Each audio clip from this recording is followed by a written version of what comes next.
Okay, test.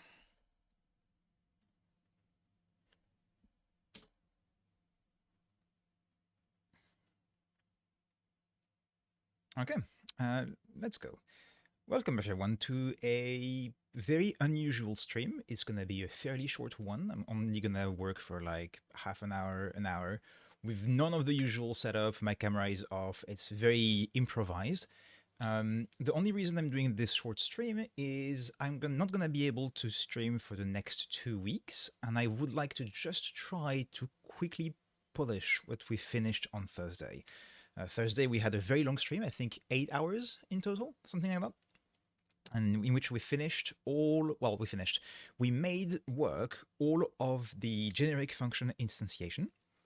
And what I would like to do this evening is to try to clean some of the code I wrote on Thursday because I was very tired at the end, and perhaps start writing some tests, trying to leave the project in a slightly cleaner state before I go for 2 weeks.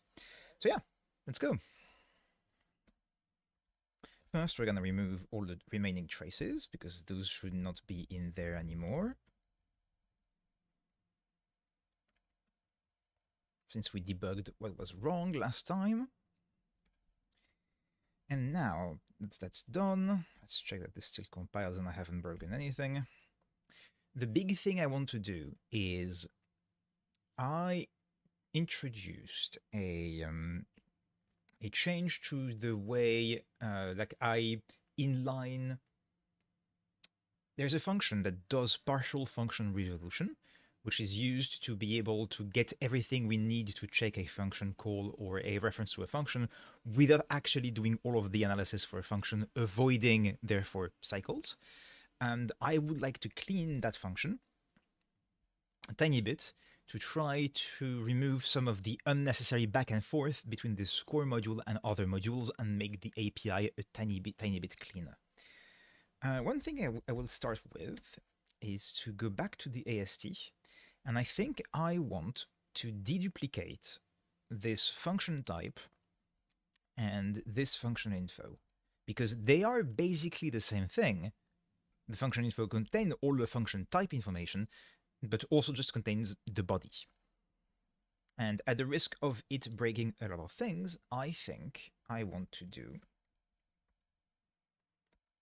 this. Function type, which is going to break a lot of things, but will remove some duplication between those two things. And now I can go back, I can stay in this, go back to core, and I can change. I have this analyze function. Where is it? There we go. And now, rather than having this analyze function here and in context having a partially resolved function type function, I can instead have an analyze function type function that is called by analyze function, but that is also available for places where I need to do some partial function analysis. And that way I have a much cleaner interface. So let's get to it.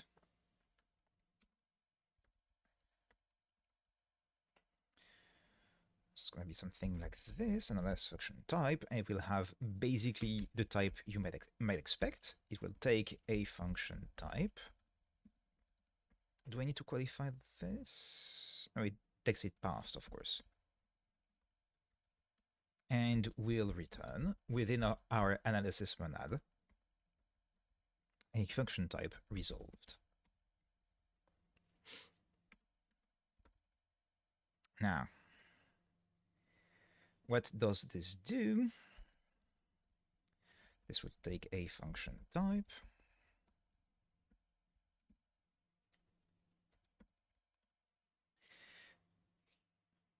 There's something I wonder here.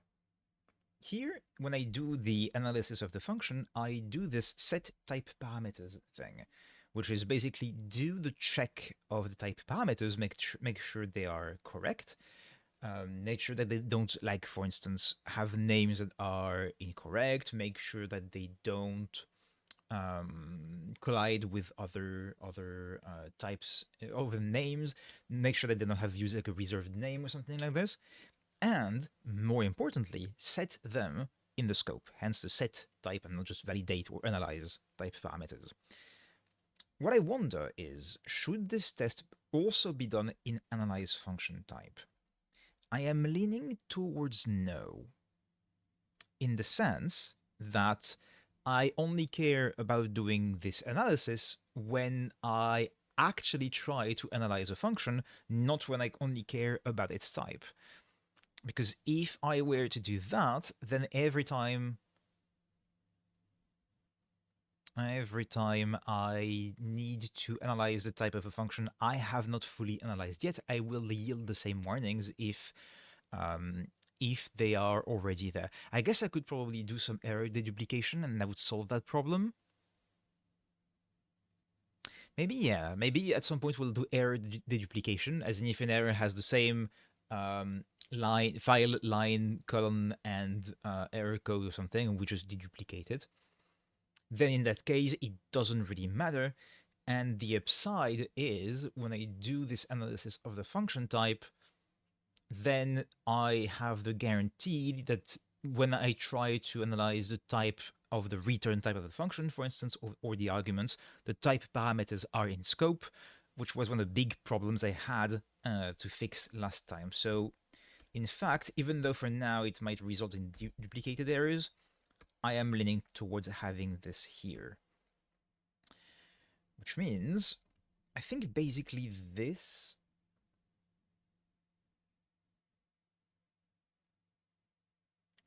I think all of this becomes validating the function type.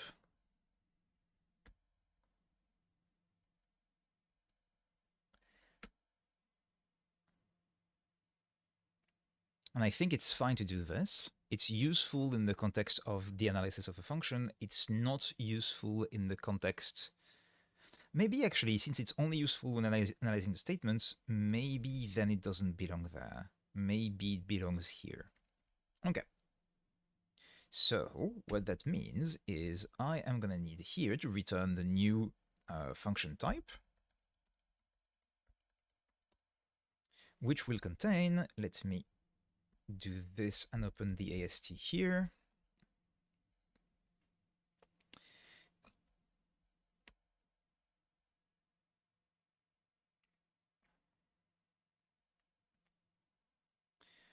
It will contain, I'm just going to copy that and use it.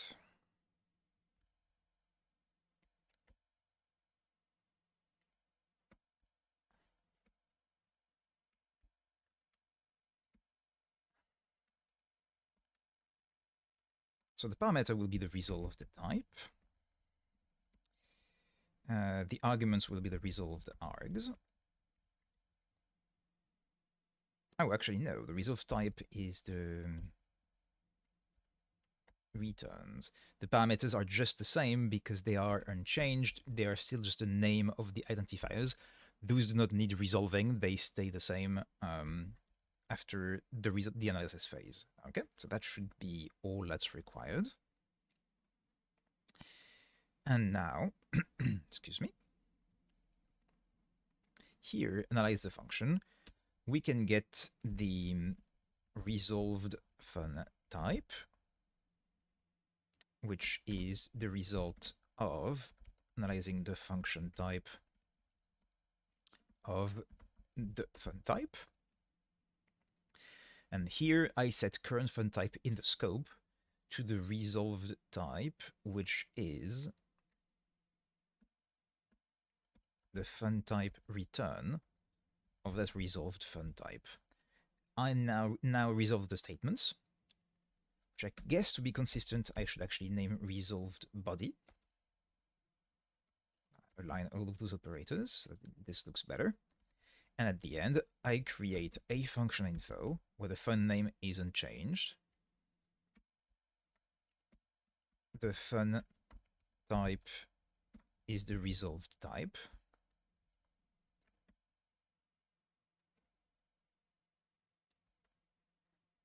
should that be resolved type then? Yeah, that's fine.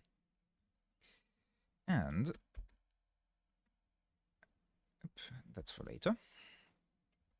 The function body, the resolve function body, is the resolved body. Okay. So that's definitely a bit cleaner. And I suppose this actually goes here.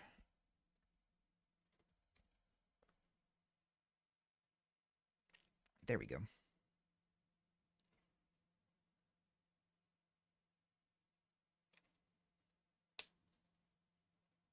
Okay. The only thing is, I guess this sets stuff in the scope,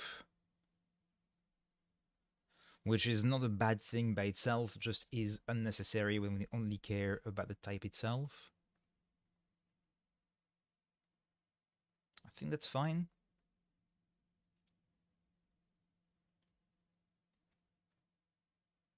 Come to think of it, actually. Come to think of it, there might be a bug in my...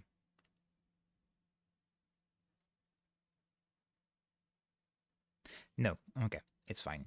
My thinking was, when I try to partially resolve the type of a function from a foreign module, then when I try to resolve the types of the arguments, for instance, I need to be in the scope of that particular original function. But no, since I have already compiled the dependencies, I will not need to do the resolving. So that's not a problem. However, I think this might be setting the scope might be a problem because when I'm resolving a function, I don't want to actually modify when I'm partially resolving a function. I don't think I want to make. I don't think I want to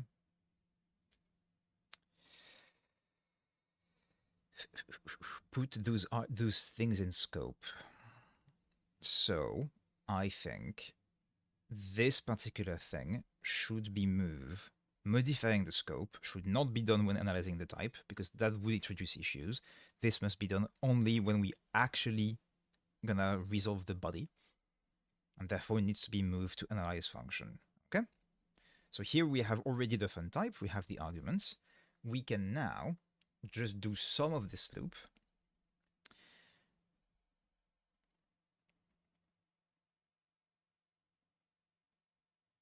It's a shame that the resolve type. We're just gonna have to duplicate this resolved role, I suppose, which is not a big deal. Okay.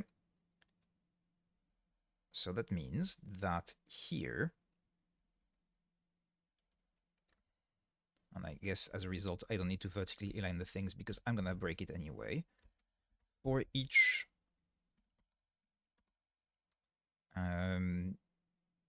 in everything in the fun type args of the resolved fun type, for each pair of arg name and arg type, we are going to do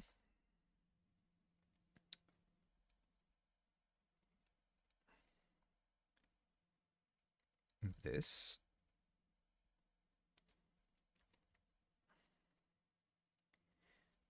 and this.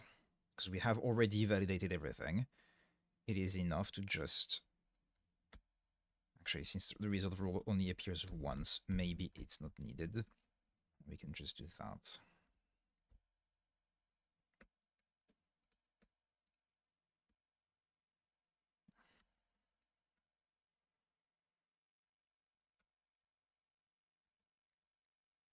There we go. So now we only set the scope when we are actively going to analyze the function, not when we are just analyzing the function type. But now we have deduplicated that work, which was done twice before because it was also done for...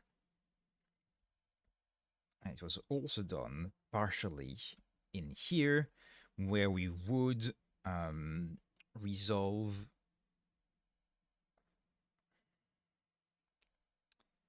So what did we do that? Why did we do that? Why did we do the with context again?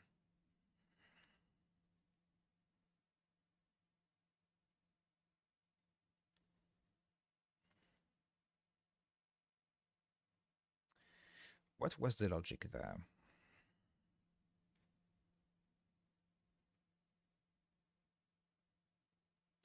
Was it because in the context of generic functions, we might be calling to a function that is not resolved at all?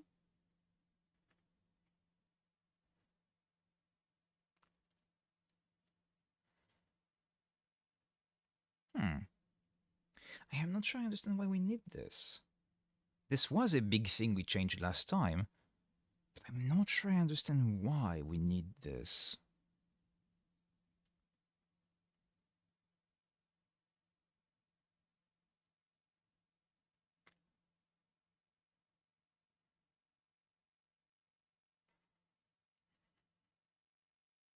Hmm. I wonder. Because clearly we're setting the top level scope of this current. Was the point simply to have the proper set type parameters? Ah, it might have been that. And indeed, if I set type parameters, I want to do that in a new scope because I don't want to destroy my current scope for this. That makes sense. Okay. Which means, in fact, I don't need to do what I've just done. I can do all of the initialization of the context in the analyze function type, because it will not always have to be in its own context just to avoid any damage to the current context. Okay, so I can remove that. I can just undo this basically.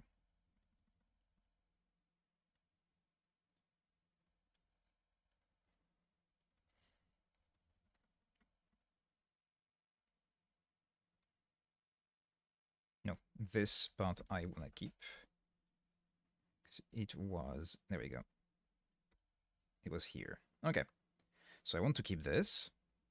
We're setting the current scope and everything. Because by definition, if I'm doing set type parameters, I am modifying the scope. So this needs to be anyway in its own scope if run from another function. Okay, that makes sense. And there was another thing where I was doing. Yes, the current fun type can also be done there. There is no longer any reason not to do it here.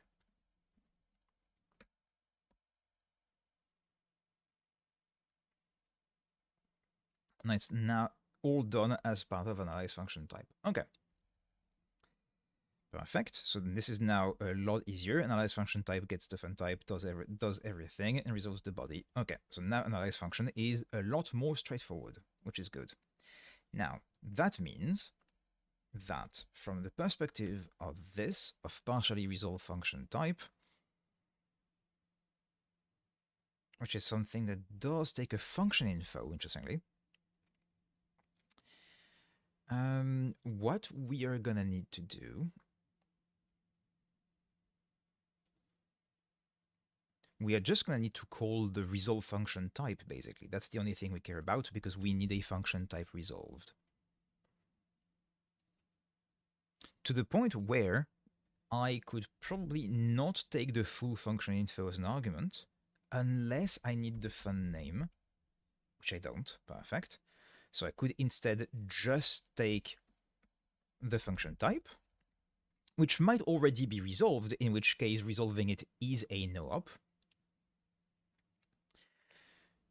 And I will here remove this force fun args and everything and force fun type and all of that in favor of just calling resolve function type, which will be a lot cleaner. Which means there's another change I need to do.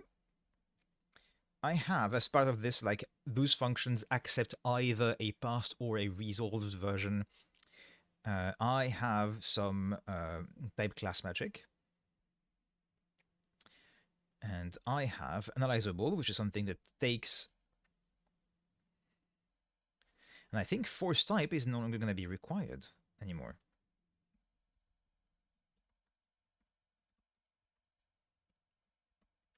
Because I think it was only used. It was only used for this partial function definition. Now I can. And I think force resolve. Yeah, force resolve is a better name. Okay. Resolve type is no longer required.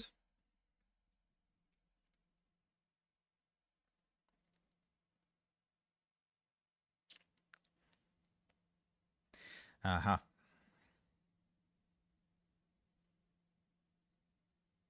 Aha. So I have this is definition here to accept something that can be, because I am calling analyze definition. That is not going to work with the function type. Okay.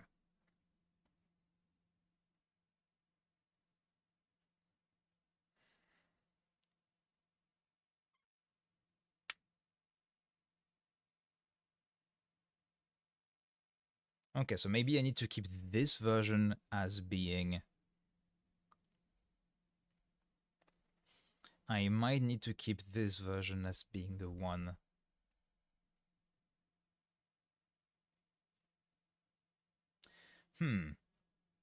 There's another aspect I want to maybe clean. Here I am wrapping stuff in the definition and back.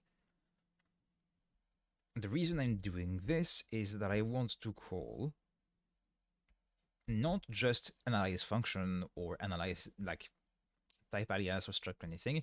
I want to do the full definition with analyze definition, which I think is indeed what I want, because this does more than just doing the analysis. It also updates the cache and everything. Okay. Yeah. So maybe that means I have to keep things the way they are. And it's just instead of. So I keep force definition. But I replace this with. I remove force type. And I just do force fun type, which is its own special case. And that takes a function type, and always returns a function type resolved. And it might be tempting to actually even go one step further and do the wrapping that we need to do, which is currently done. So here this doesn't change at all. If it's resolved, we just do a pure nothing has to happen. This is the one that has to change. And this one will need to do partially resolve function type. Where's that one defined again? There it is. It will need to do all of that with context stuff, which means I will need location as well. But I do have as an argument. Okay, so what I just need is to get the name and the location. Oh, I do need a function name, actually. I suppose this name will always be. Well, yeah, but the function name is not a name, is an identifier. No, okay, so I can't. Okay. So I'll need the name, the location.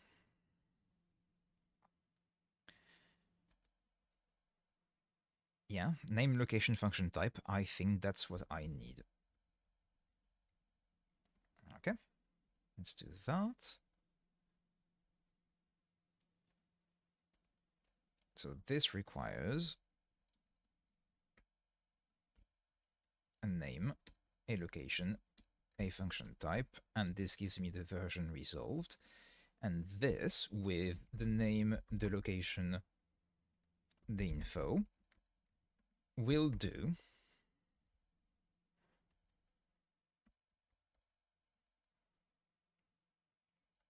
this thing. Get a top level scope and do whatever this is. Okay.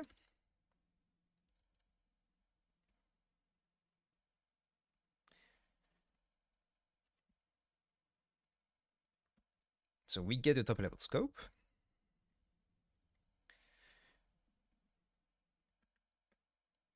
And I guess this is just the result. There's no need to get the value. We do a with context.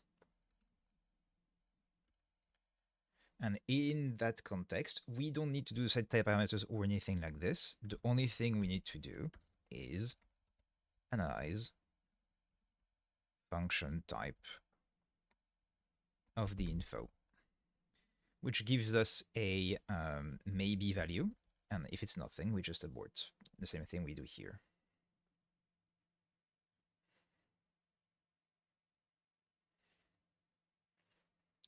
And yeah, we don't have to do the level of getting the thing from a definition here, so we don't need to do that nonsense. This is a lot easier. Okay, perfect.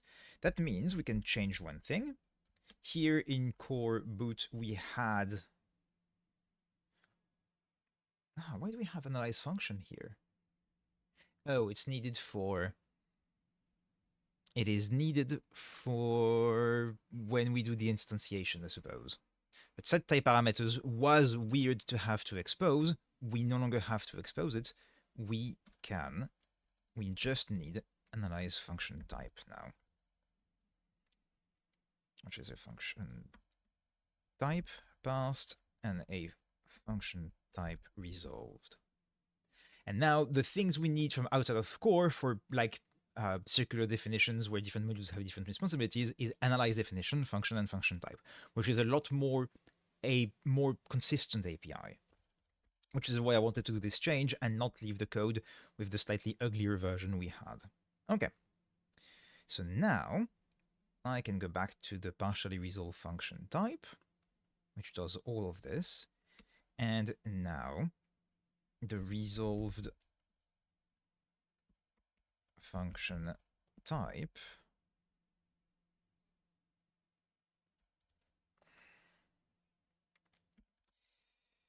is just the result of doing a force fun type with the name, location, and the function info, the function type. Okay. Do I need actually fun params? Yeah, I will probably need to do this. It's useful. This is a function type, and I can just decompose it because that way I have access to fun params and stuff, which is nice. What is path params here? It is the resolve path here. Okay, perfect. So nothing here changes. Here nothing changes. Here try instantiate generic function remains the same. Okay.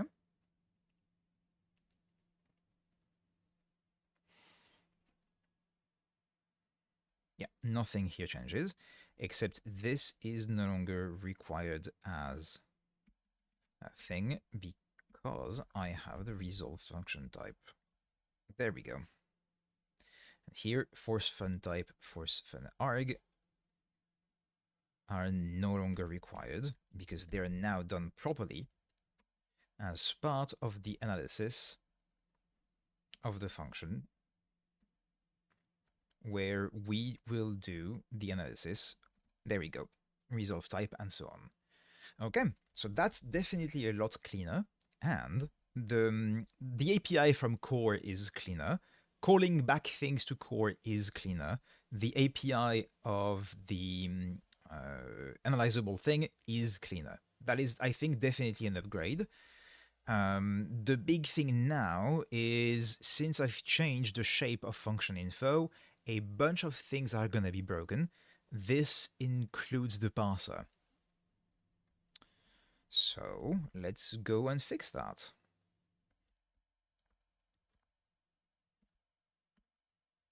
So everything that returns a function info, like here,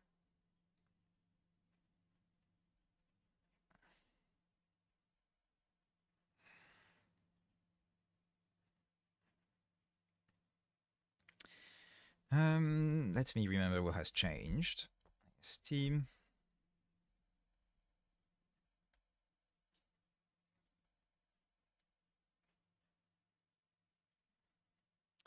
So get identifier literal, that's the name, so it's correct as the first argument. 2 is the optional generic parameters, so that's the fun type params. Then fold 3 is the argument. Fold 5 is the return type.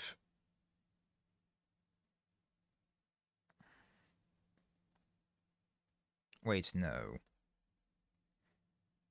So that's the location. That's the name. 3 is the params. 5 is the arguments. 7 is the return. Oh yeah, okay. 2 is the name, 3 is the type parameters, 5 is the argument, 7 is the return type, and 8 is the body. Okay, so that means that here 357 becomes indeed a function type of fold 3, fold 5, fold 7. Okay, so that should be enough to fix the parser. We can try to compile this and see where it breaks.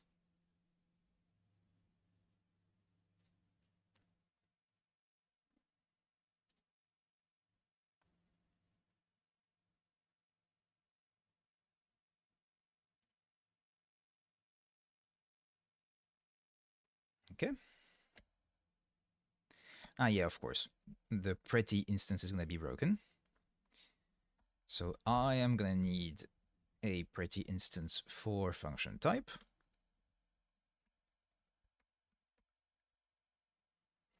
And oh, I don't actually. No, it's fine. I don't. It's just that fun params is not a thing that exists. It is now fun type params of the fun type.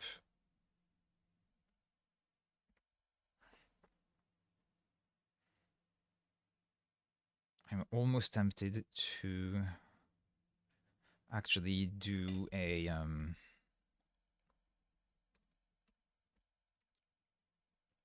where fun type. It's a function type actually.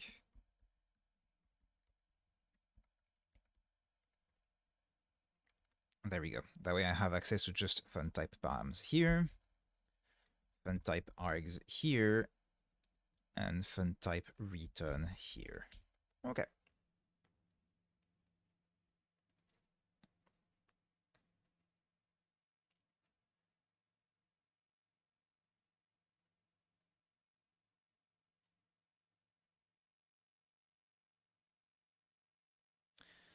It's not going to be the only place where this breaks. There's a few more places that are going to break due to this change, but hopefully there won't be that many.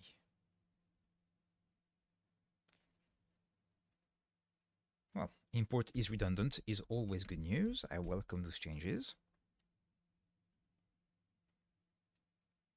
Okay. What is this? Aha, yes, of course. There is no such thing as fun params anymore. So now this would be the fun type params of the fun type.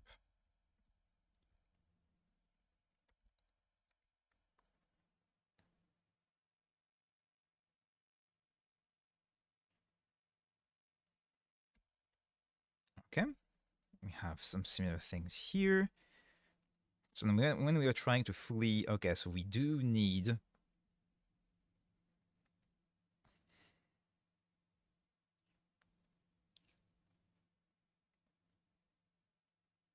I wonder actually.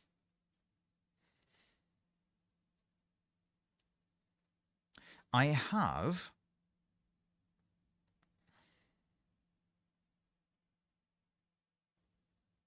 I'm not sure I need to do this.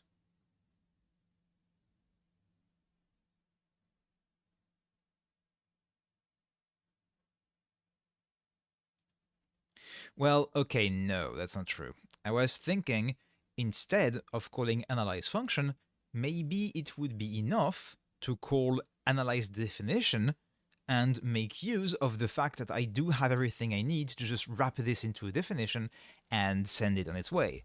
But I cannot, because the crucial difference between a normal analyze definition and this is that I'm setting a mapping for the parameters. So no, I do need to do this way. Okay. So that's all fun and good. What has changed is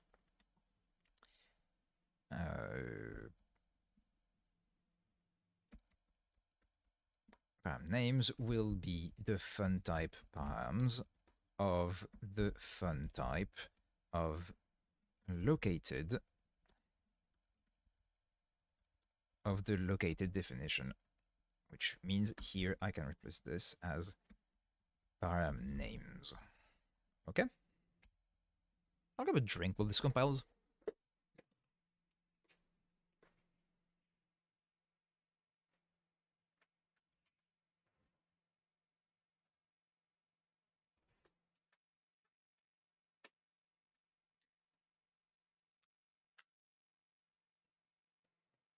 As announced, it's a low effort stream this evening. Okay.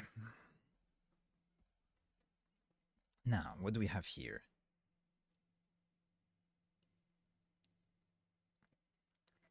Couldn't match type with function info.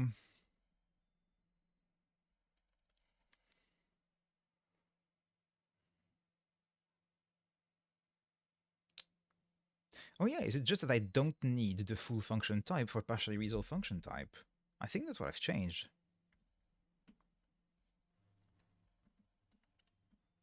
Right? Yeah, this is just a function type now. Okay. So indeed, this only requires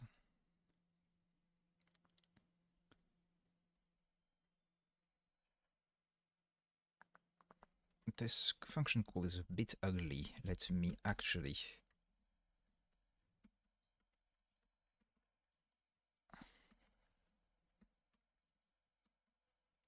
this is the fun type of fun info.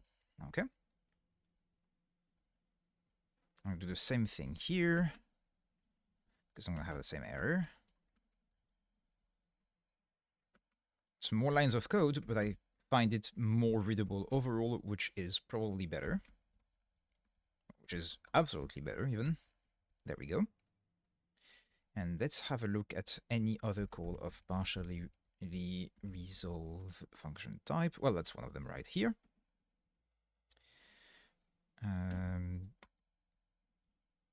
So the resolved path name log and fun type of the function info. There we go.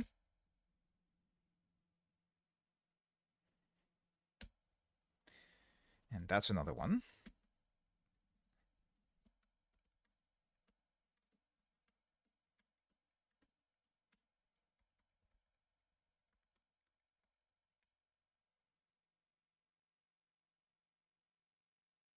Okay. Now,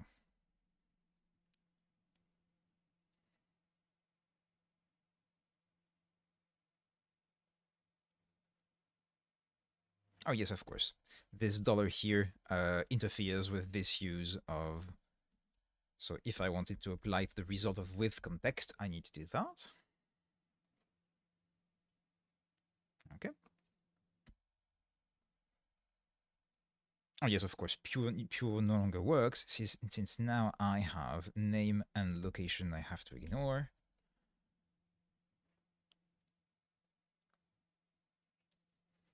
Could not use foldable out of a use of length. Interesting. That's because fun params doesn't exist. Fun type params does.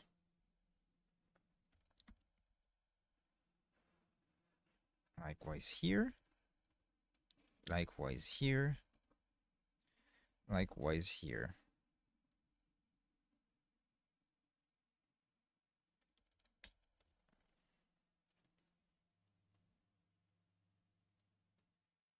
Okay, what's next? That's the same thing, fun type. Oh, there's probably, yes, a bunch of fun type here.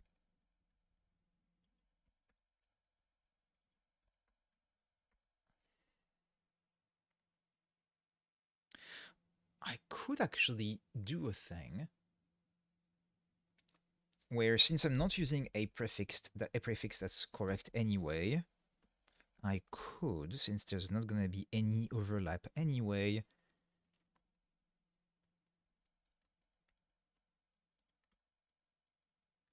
have this.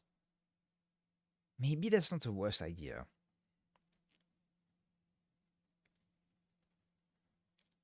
Yeah, I think that's probably for the best. So,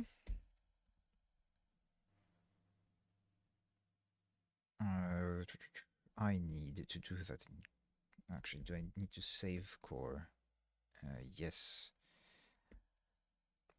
In core, in context, probably in analysis as well. And maybe even in instantiation. I will do a replace of fun type by fun.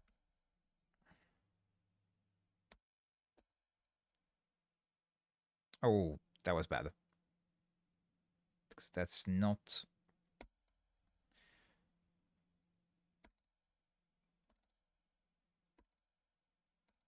It is not case sensitive, and therefore it has replaced a few wrong ones. Hopefully not too many.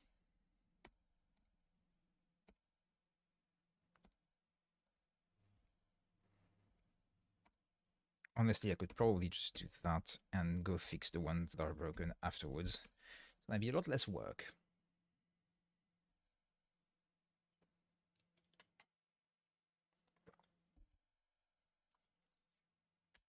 Okay. Oh, interesting. Oh, because I forgot to do it in AST as well. Let's do that quickly. I am replacing fun type by fun. Not here, but here, here, here, and probably everywhere else. Nope, not this one.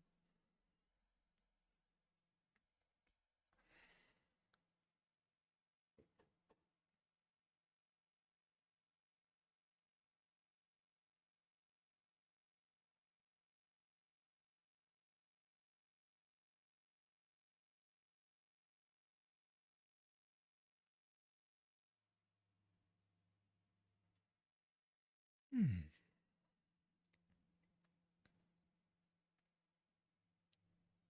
Okay, so there is indeed one of those which is wrong. The one I noticed. Hopefully that's the only one. Probably not then. Oh no, couldn't deduce analyzable. Interesting. Coming from a use. Oh,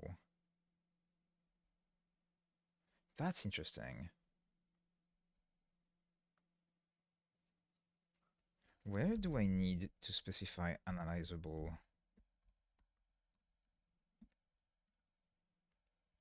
Oops. I never have to specify it? Oh no, I have to specify it for callbacks. Okay. Okay. That might be a tiny bit annoying, but hopefully won't be the end of the world. Because indeed... Oh no, wait. No, sorry. Partially resolved function type. There we go. Yes, here... Oh no, I do specify analyzable P here.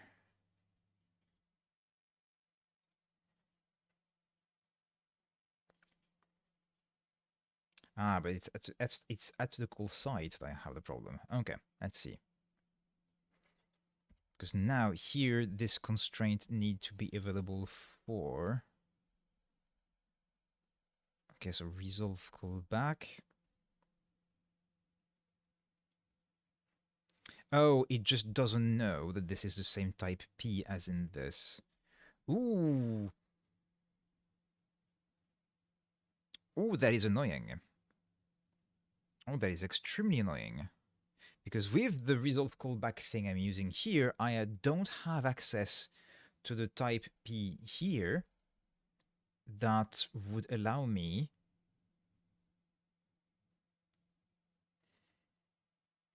So here, this is slightly ambiguous, apparently. So it does not guarantee to be the same type.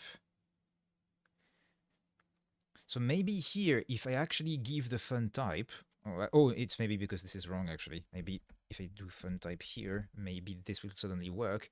Because maybe since this was wrong, it could not infer the type. Maybe that was the problem. Yes, I think there was a problem. Okay, we're good. We're back.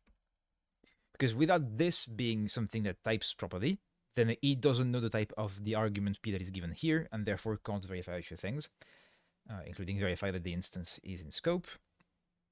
And I believe that's because I have a few more of those fun types that were incorrectly replaced. So now when I fix them, everything is back to working, because this has the same type as the argument in here.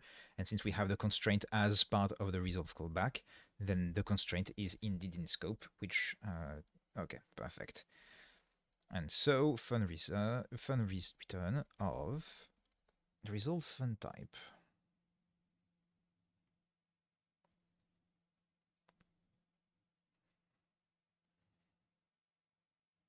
Oh, is this because... Yes, of course. This is because I've moved it from the other function, and as a result, I need to instead use the resolved type.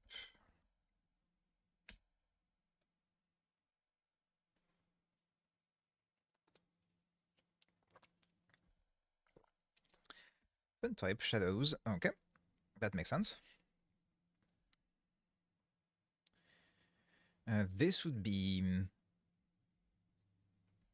Yes, that's the resolved. I guess I could just resolved fun type instead.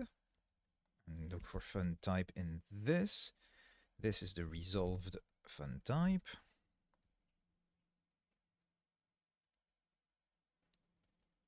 Resolved fun type.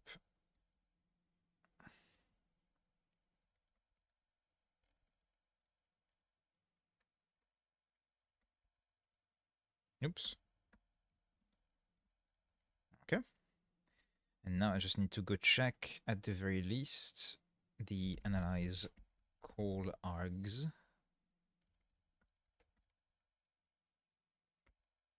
Is that another thing?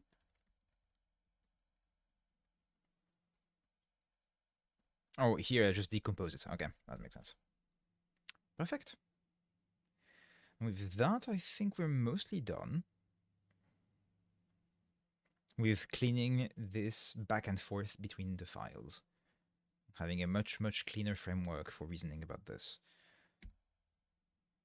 Now, yes, simplify a function info is no longer the same thing, because now, instead of doing this, I need to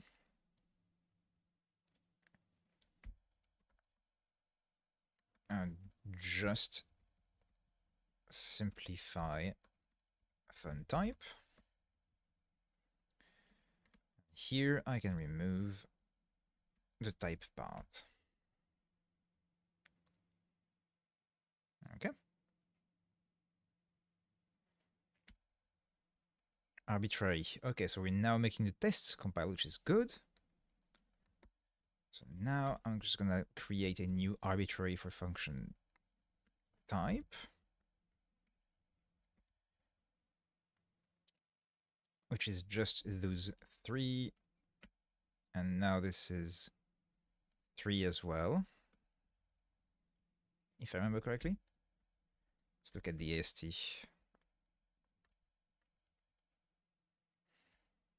Yeah, function type and function info both are only 3. Okay, which means it's going to be a bit easier as well here. This is going to be... I'm going to remove those lines, and I can remove those things. And I'm going to create f-type, f-type, and I can remove that as well. Okay. And we need to do the same thing here. But we don't have a difference in name. What we have is the parameter, the argument, and the return type. So name disappears, body disappears, and as a result, this line disappears and this line disappears. Okay. Why are you red like this? Because this line needs now to now be the opening of the list. Okay, and with that, I think everything compiles. Since we are now compiling the tests, and that should be the last. Absolutely not. Okay. Because function info is incorrect. This is a function type, and so is all of this.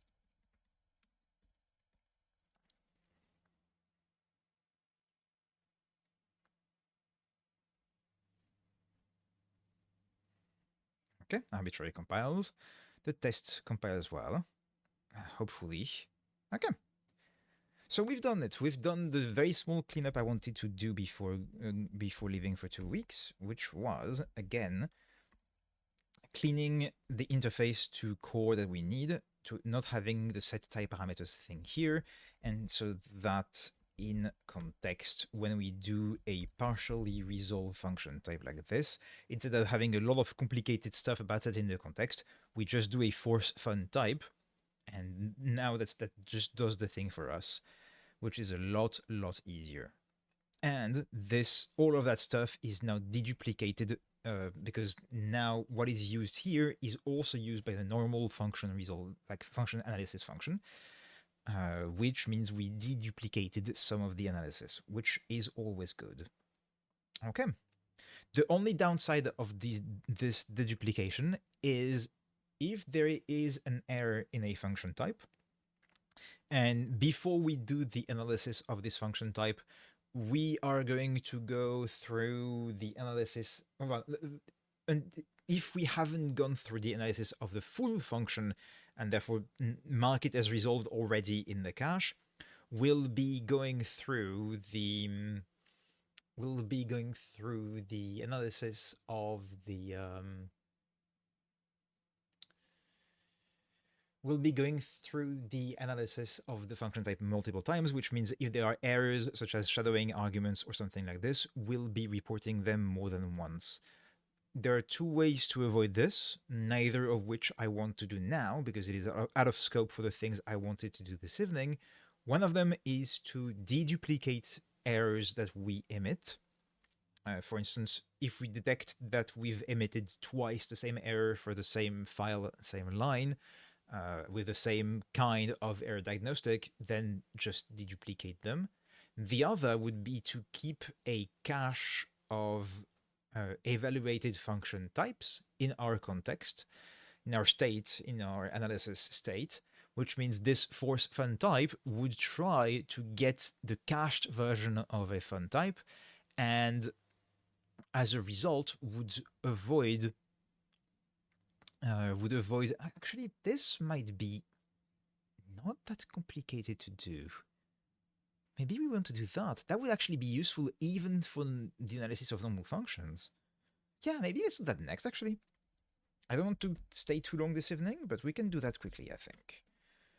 I started with like, this is out of scope for this evening, but I think it's not going to be that monstrous. Because what I just need is a module fun types, basically, which is going to be a hash map from a name, probably. I think name would be the correct level of abstraction for this. Let me just quickly check in core what we do have access to when we do the analysis of a function type. We don't have access to... Okay, we don't have access to the name. No, we do have access to the name, trivially, because it has been set by the current. Ah, but the current will not always be available. No, it is because we use it in with context. With context, which is here, does set the current name. So we do have access to the name. So name is the a perfect abstraction for this, a perfect key for this. So it's going to be a hashed map from the name to a function type resolved, which means as part of the creation of our state, where's the initial state? This is now before the instances. So initial state, before the instances, we do have module fun types, which is going to be an empty map at first. And whenever we in core try to analyze a function type, we can look in the cache. So that would be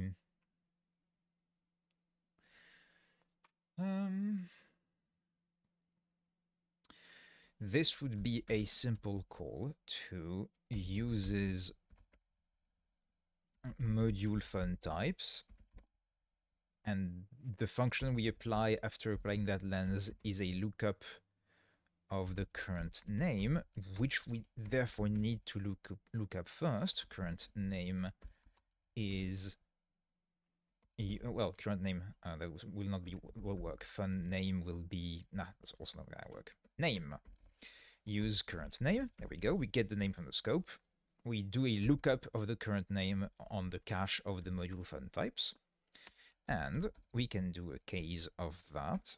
If it's just some result, we return that result, which I guess is a the same thing as doing a on nothing m go or something like this. And go will be actually I could just do on nothing do. The do block that will open will be this. And the big difference is here I will do a let result equal function type here, and I will modify module fun types by doing an insert of the current name and the result before doing a pure result. There we go. Let's try that. Let's see what breaks. And one thing that might break, which is the very ugly main that we have at the moment. But that's not too big of a deal anyway.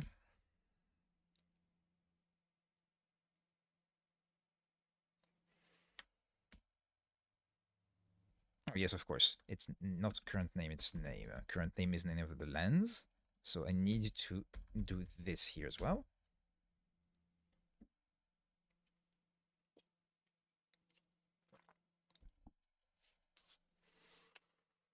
Okay, what's wrong here?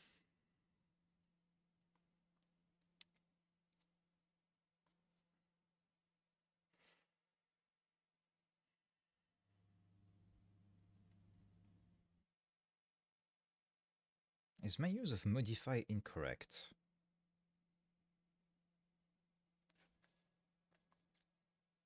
Because I am a do block here.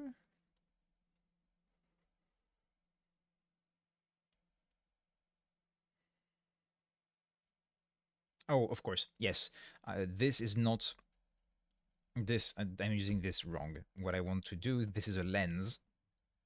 So what I need to do is this. Modify the thing pointed at that lens by using this function. There we go.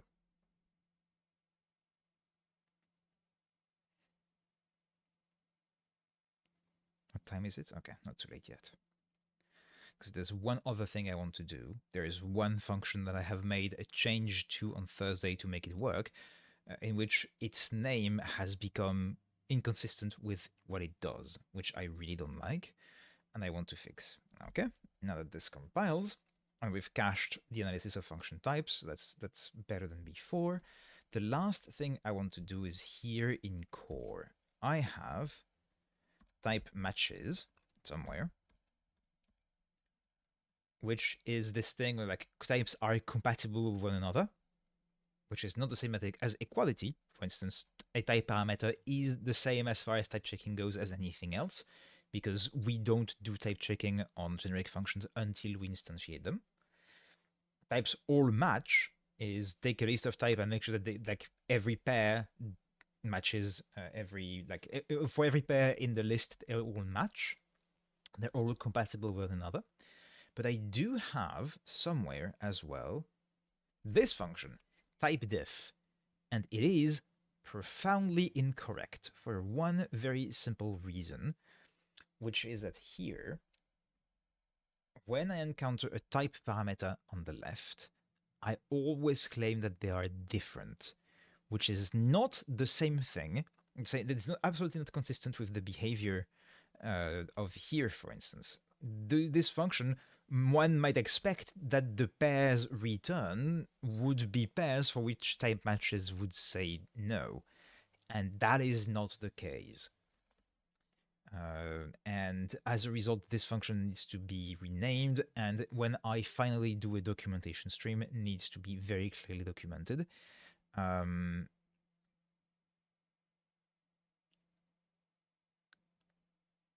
not sure what to call it.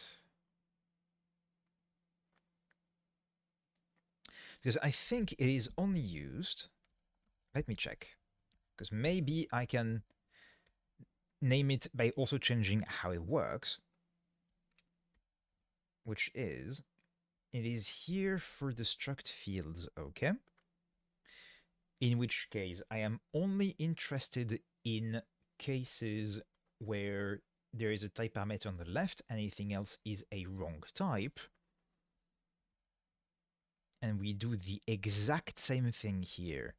Maybe that means I should deduplicate it and handle the error at this level instead of reporting like the differences, and only return the information for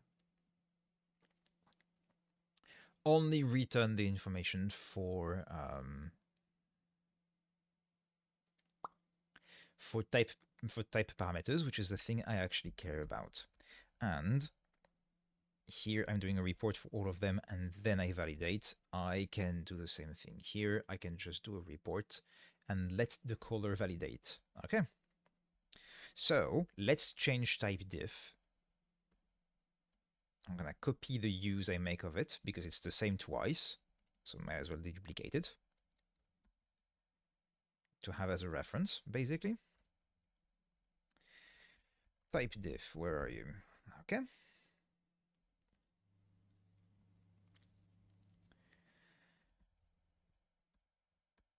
Oh no, oh no, sorry, this is here. Perfect.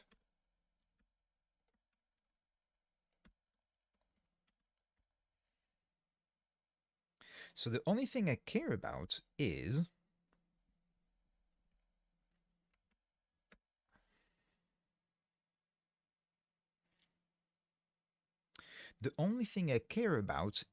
extracting things for a type parameter. So what I want to find is, this is a build type parameter map.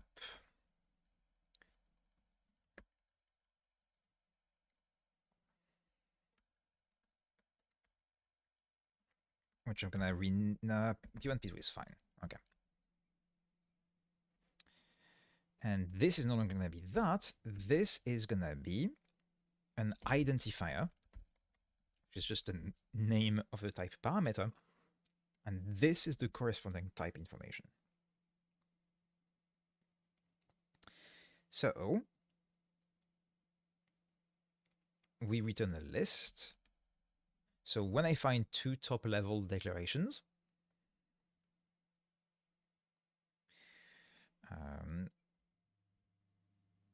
I will go recursively on their type parameters, if any. And here, if they are different will just be my error case.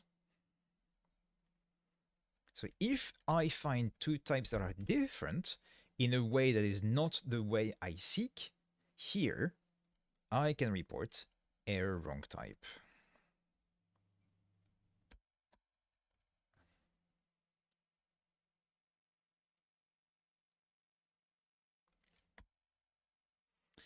The only thing that might be a tiny bit of an issue there is, and maybe I should do a recursive function for this and have only one error. The problem with this is simply that if there is a type that has several errors, for instance, a type with multiple type parameters and there's several of them wrong, I will report an error per pair that is wrong instead of only once reporting something that that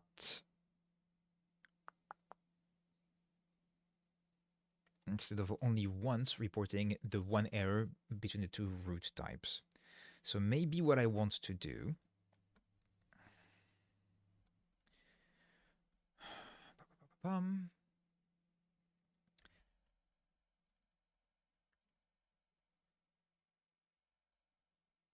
what I want to do is probably run maybe t,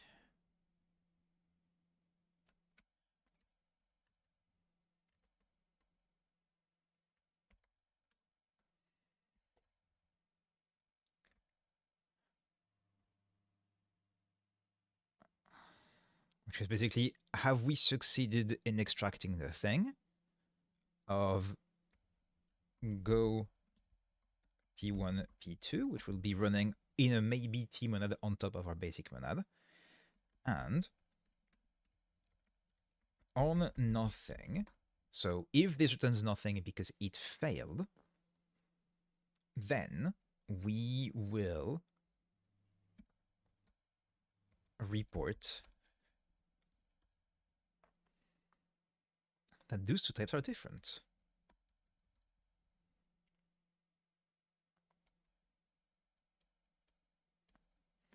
I was expecting the type P1, and I got the type P2. Okay. I could even go one step further and actually let the caller decide what what error to return. In this case, it's only used twice, and it is the exact same error. That's probably fine. But I could do something a bit smarter than this. Basically, is what I'm saying. But a bit more flexible than this. But I think this is good enough for now. Okay. So that's the base thing that we're doing, and I'm gonna actually rename this type 1, type 2, and keep the P1, P2 thing for the rest of the code to minimize the diff. Here, so go will take P1, P2, and will be the thing that we had before. It will be this case of the things. I can actually put in line to minimize the indent. There we go.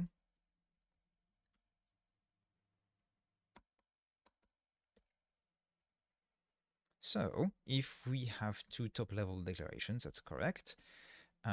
This is gonna be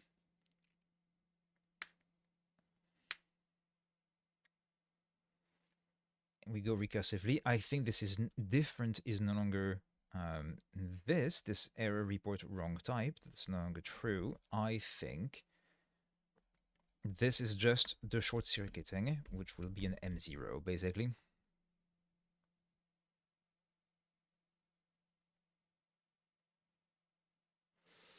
I wish there was a slightly more elegant way to express this, but I think this is fine. This is basically short circuit because this is wrong. So if the type T1, T2 do not match, then this is an error which will bubble up all the way, and therefore report one error wrong type there. And if they match, we go in the similar case where we will be going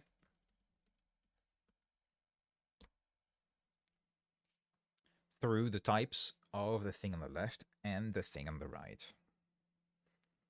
Aha, but this requires p1, p2 as argument.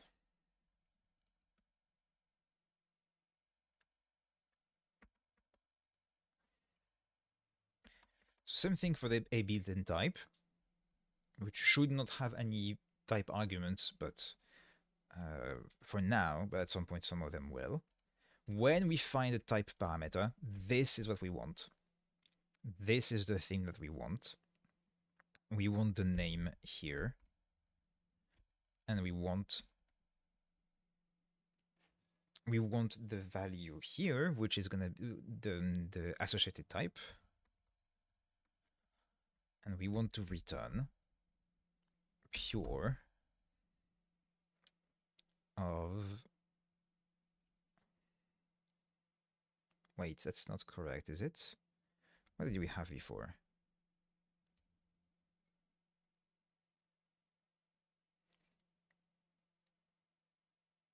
Oh, no, we do the concat map here. Okay, so that's fine. So no, this is fine.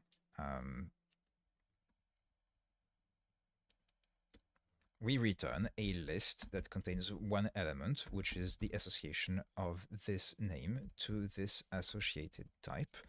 Actually, we could probably go one step further and do the thing I'm going to do anyway and make that a hash map. Oh, but that means finding something that makes sense for maybe just leaving it as a list like this is easier for now. And we let the colors decide how to do with it. If the colors end up doing always the same thing, maybe we'll lift this to a hash map. For now, let's do this. So if the thing on the left is a type parameter, regardless of what's on the right, this is what we were looking for. We return a list. For two placeholders, we accept something like this. Should we accept? Should we accept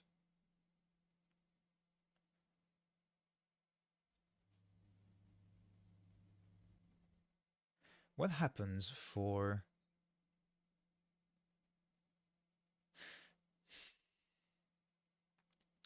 I think I should accept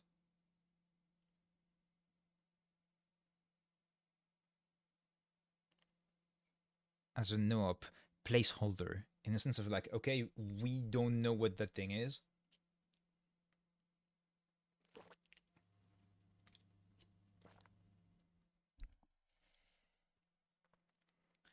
Even though I think it is irrelevant for the context where we're using this function, I think this will avoid some, this might be better.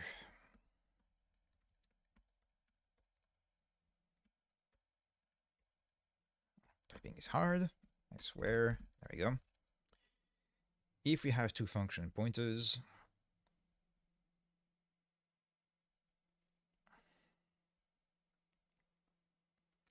type diff is no longer the thing. This is the recursive go. And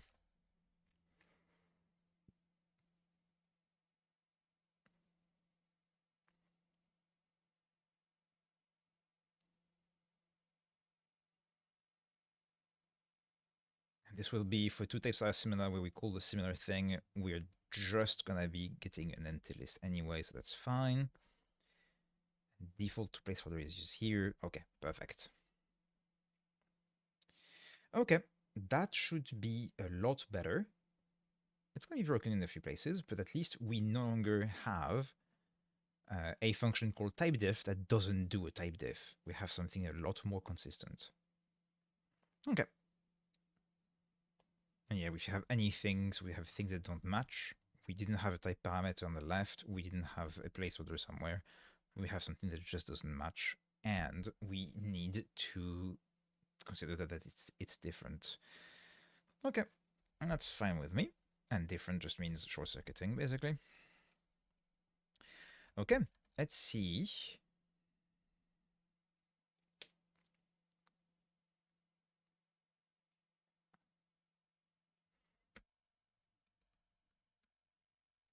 This is gonna break pretty badly. Oops.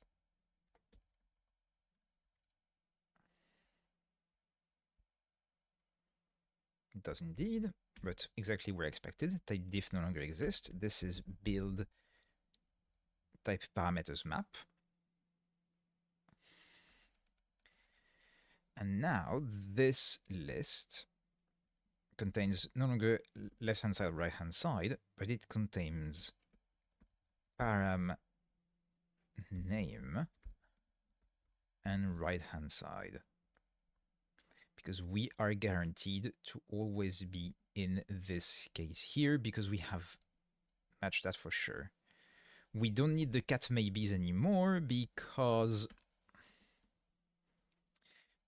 we don't have to handle other cases. We are only gonna get the cases we care about. So this case is not required. So the only thing we do in this for loop now is those three things, and all of that goes away.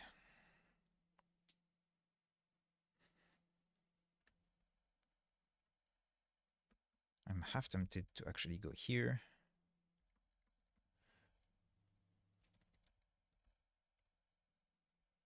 And see a bit more clearly what I'm doing. So here, for each things in the type the build type parameter map, we get indeed the param name. And so basically we are doing additional checks on the thing.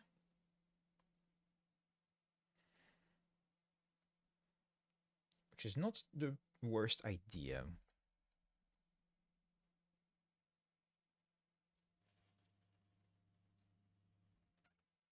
This error, however, will be very confusing. The error message will be very bad, but that's not... Let's see.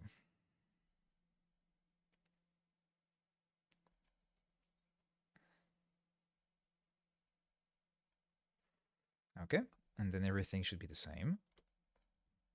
And I copy this actually, because now I need to go to the other type diff.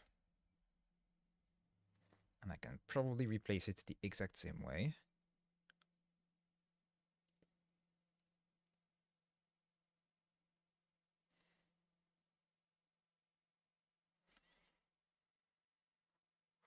Except I don't see the cat maybes here, which should be somewhere. Is that the sequence I'm doing actually? This returns a monadic list of maybe doubles.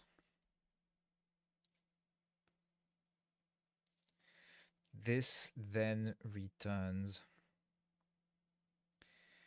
a monadic list of maybe values, which this so within the monad, so the list of maybe values get concatenated, so it becomes a list of maybe values, which we sequence into a maybe list of values.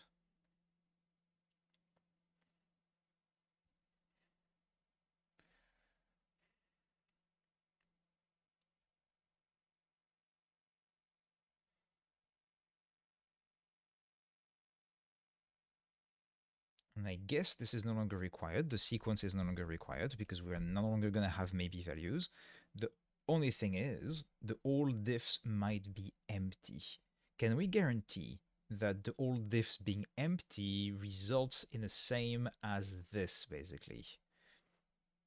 Temp mapping will be the union of the thing, which will be empty. No, it will not be empty because it will be the parameter mapping.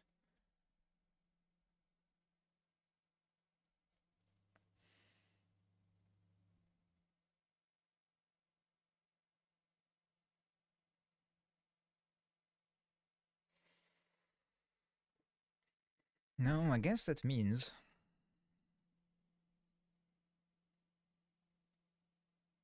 I am not sure this was actually correct, come to think of it. Maybe this nothing case wasn't actually correct. That's interesting. Because that means if we didn't encounter any type parameters at all, well, I guess if we never encounter any of them, that means there is never a need to do any of this, I suppose.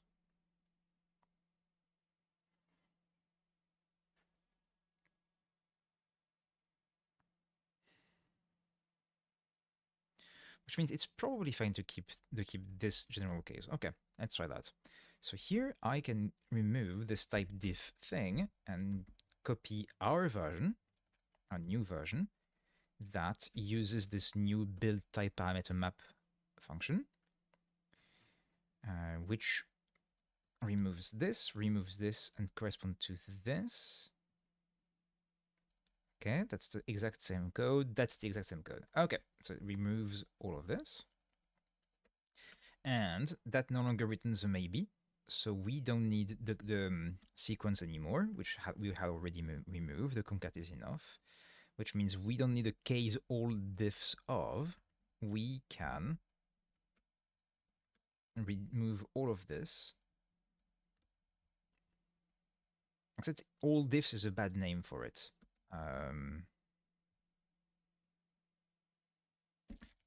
Parameter mapping. Oh, we already have a new thing called parameter mapping. So that's the one we already knew from the function call. This is the one we have from the arguments.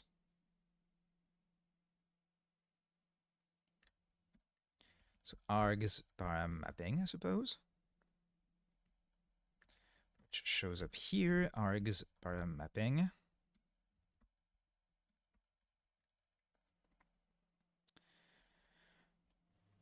That actually, I think, no, this case of not having a nothing is correct, which means even if the template type did not show up, we're still going to try to make sure that any of them is resolved properly, which is the correct behavior.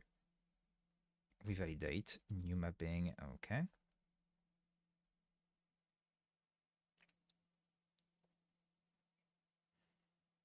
Okay, yeah, I think that's better. Let's see if this compiles. And if it is, I think that's going to be everything I wanted to do this evening. Just 2 very quick cleanups before I leave for 2 weeks, to not leave the code in such a messy state after the marathon of Thursday evening. That's just because I have a typo here on param name, and I might have the exact same typo here. I do indeed, because I copy pasted the code. Okay.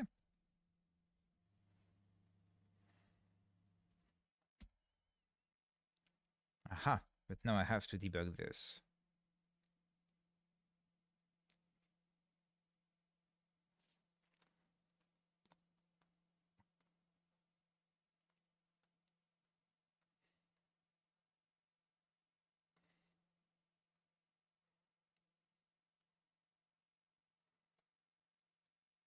So this is supposed to return a maybe. Go is supposed to return. Actually, I might just give it a type.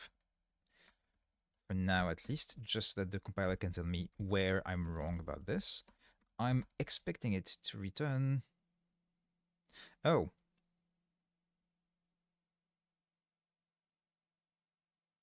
Oh. That is a problem. I see the problem. This is no longer just a list. This is now in the analysis monad, because we are using the report. We are using report here. That being said, this Go itself is not monadic at all. It is purely iterating and returning something and short-circuiting. Is that just maybe? Is it just returning a maybe value? Oh, but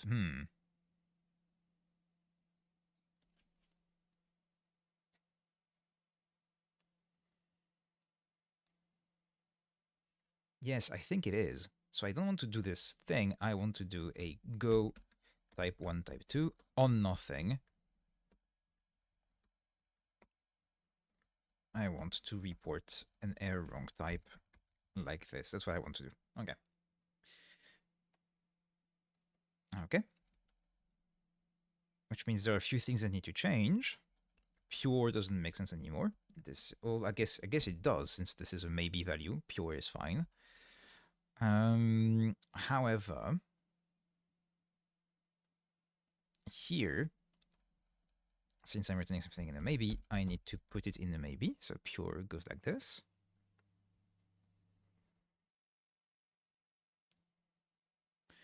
Except this zip with go and this go here. So I'll have a list of maybe values.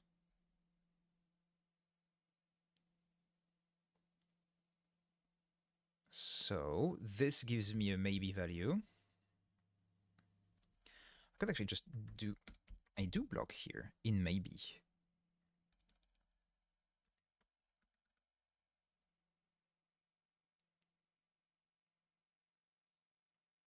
And this could be,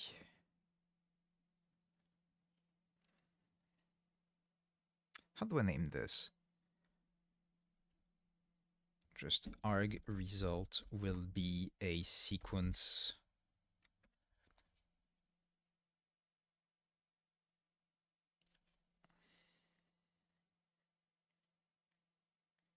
Yes, will be a sequence of zip with go.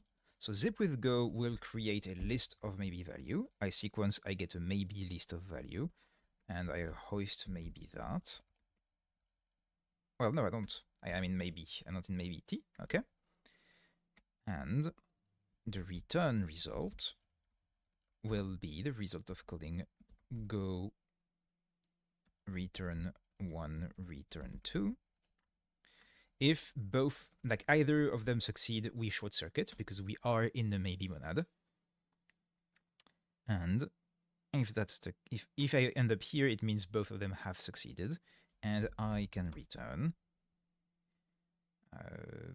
the concatenation of the arg result, or arg's result, I suppose, with the result of the return. Okay.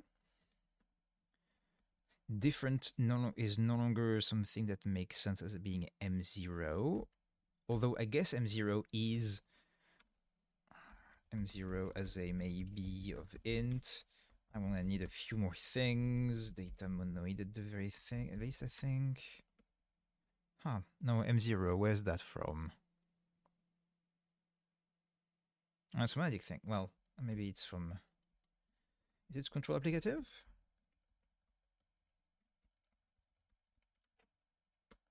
It's not.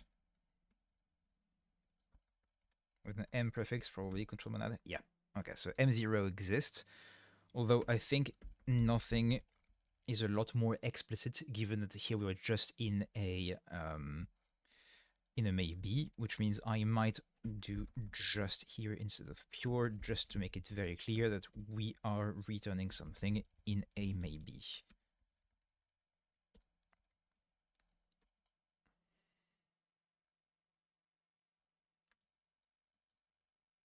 And similar, different are terrible names. I'm going to remove them. Similar is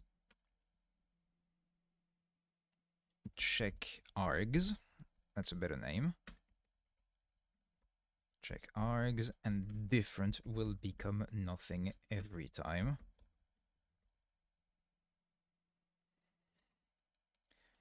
Just this, just this, just this. Guess we're using the do block in the maybe. Perfect. Different is just nothing. No need to introduce an alias here. And similar is a terrible name. It is just check args. Okay. However, concat map uncurry go is, I think, incorrect.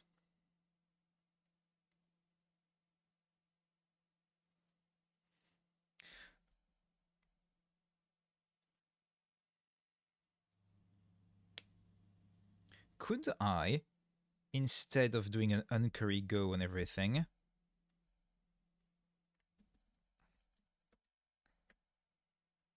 aha, it's not check args, it is check params. Not that it changed any, it's just more clear like this to have a consistent naming scheme. check params instead of check args. But I think here, oops, excuse me for bumping the mic. Since I'm using zip with longest, I'm already using a zip function rather than zipping to create a tuple and then concat map the unquery. It might be a lot more logical to use the zip with longest to actually here apply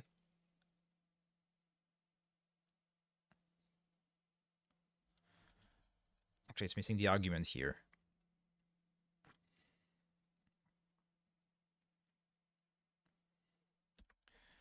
And go param and go param lr is go of from maybe this, from maybe this. There we go.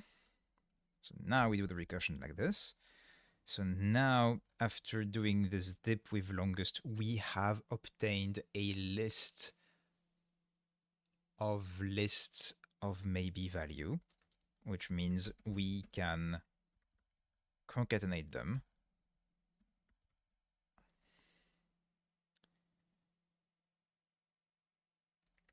Which means I'm going to actually do this the other way around. I'm going to do this and concat and sequence to get after this gives me a list of maybe values. I concatenate, so I get a list of maybe values. I sequence, so I get maybe a list of values, which was what I want. Okay, that should be better. Except go param here. There we go.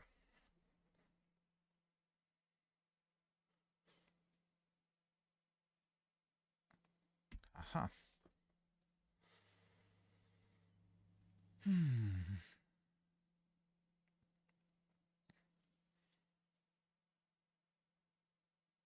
Aha, so here when I do this, the associated type. Oh yes, of course, I need to not do that.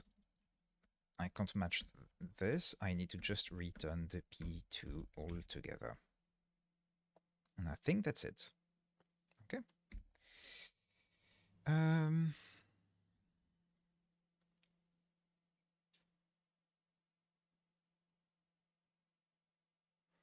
I suppose, yeah, that's a problem. On nothing, we'll expect we expect a value there, which means I would need to report something that is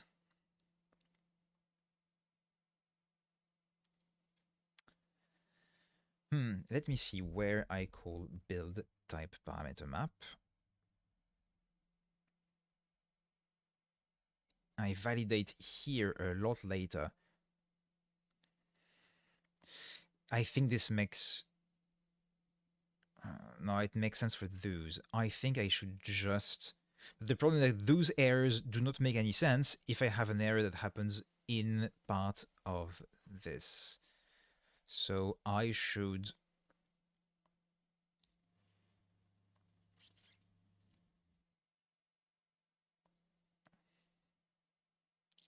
That being said, I like having this report here.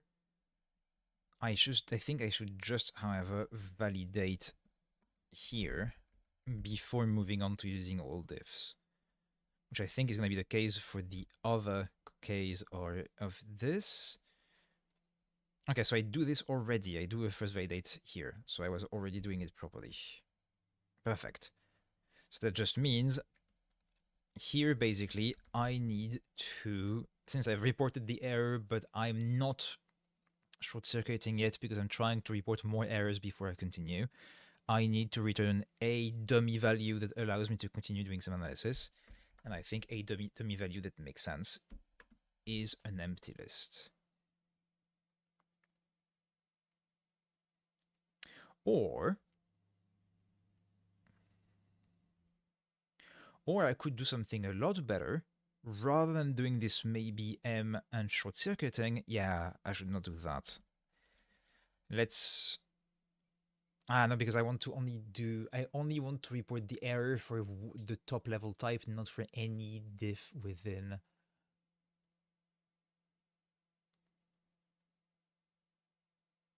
And I cannot, yeah, on any error, it's fine. Yeah, no, okay, this is fine. The only issue I have with this is that I could return something that is a bit more useful by returning all the matches that did match, and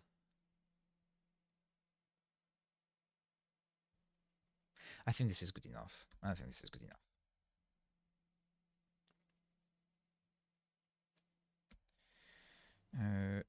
Arg result, arg's result.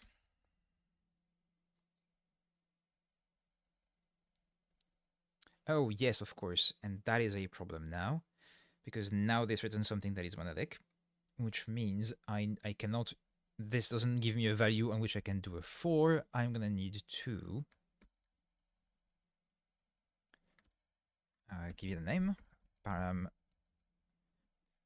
This is gonna be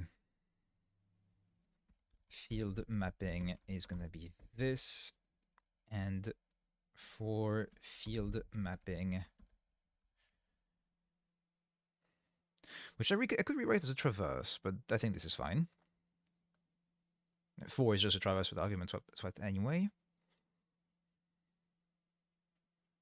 Okay. So I guess I'm going to do something somewhat similar for the other one. It's going to be argument mapping, I suppose.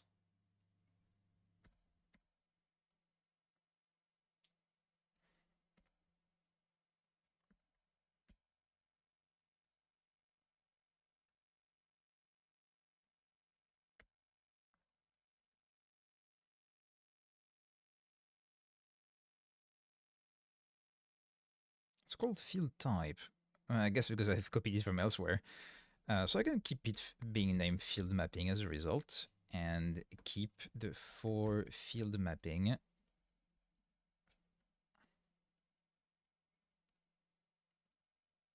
There we go. What time is it? Oh, okay, a bit late. Okay.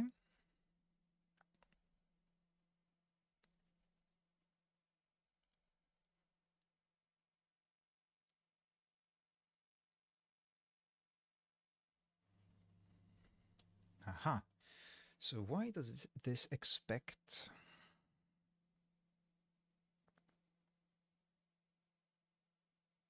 Oh, I suppose yes, of course. Wait, no. So zip with longest will give me a list. That is for certain. And since go here gives me a maybe list, I will get a list of maybe list, I suppose. Okay, so indeed I need to first sequence and then concatenate. Aha.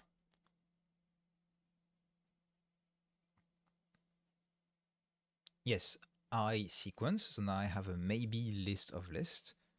Yeah, therefore I need to fmap concatenate. Okay, what's next?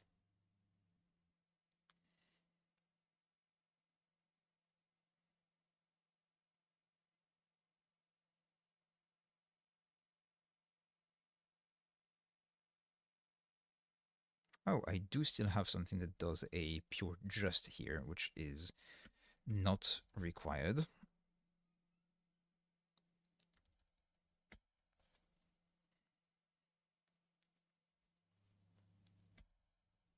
And I suppose it's the same here. It is.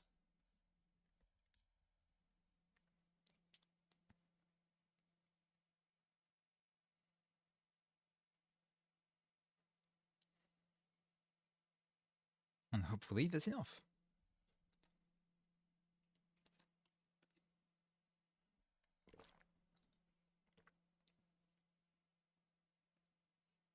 And there we go. I think I'm going to stop here because I have achieved the two things I wanted to do for this evening, which was two big cleanups after the big stream of Thursday. Clean the way the core file and the partially resolving of function types interact. We deduplicated some information between the function type and the function info.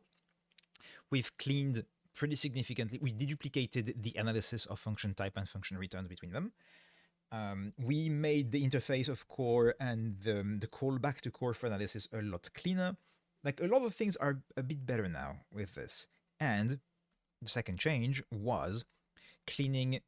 Last time I had this function typediff to which I made a change at the last minute, which means it was absolutely no longer working as a typediff. And this was a renaming and cleaning to try to keep it to a bit more readable. Sadly, I don't have time to do a lot more commenting and documenting. I will do that at some point.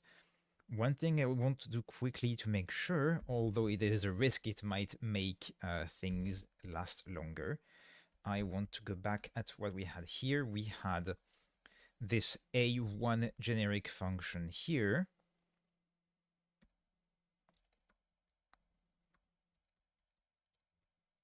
And we had here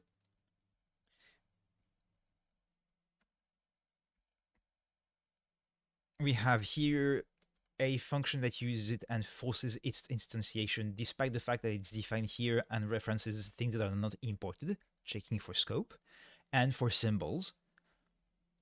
Because the instantiation of A1 in this module means that B will contain in its symbol map will contain the A1 of int and will contain the foo of int as well, because it will do all of the required instantiation.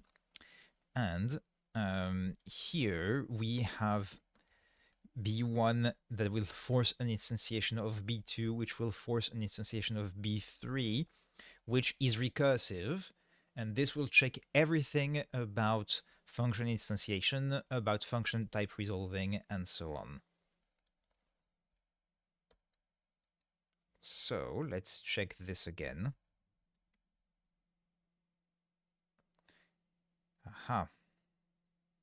We broke something. Okay.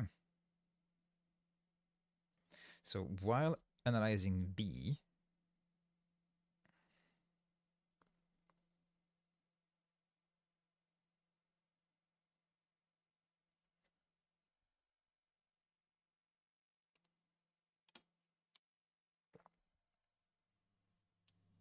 oh, I know, of course. That is a mistake that I've made earlier. I said, oh, this is out of scope, I shouldn't do it today, and I did it, and now it's broken. There is something I have done, which is a mistake. I've introduced a cache here in analyze function type. So what this thing does is look into the cache, and if we find a thing in the cache, just return the function type. However, this function does not just do the analysis, it also populates the scope, which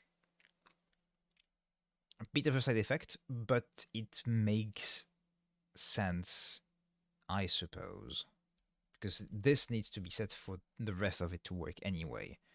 What that means is that on success, I need to... Yeah, I can't just do the analysis and then do all the setup with this and everything. I will need to always... that means I'm always going to check. That's a bit annoying. Which I guess I could rename analyze type parameters. If my analyze functions still do initialization, I might as well be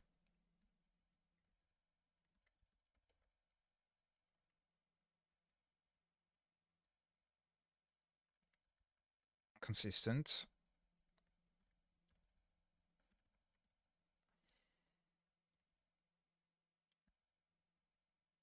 And rename this analyze type parameters.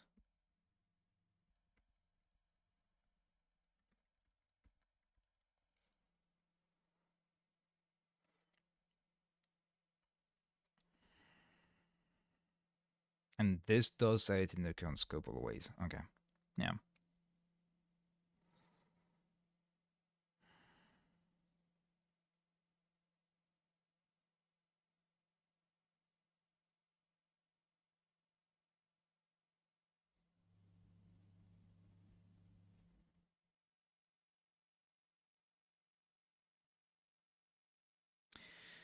A way to avoid this would be to persist the result of the type names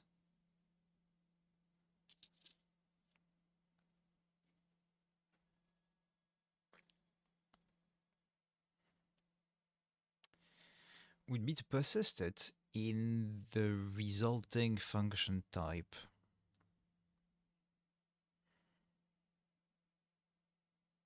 But that modifies the AST in a way that I'm not super comfortable with, because that means the result version of the function type thing contains a list of type thing, of path type, which is something that the basic function cannot function info cannot contain.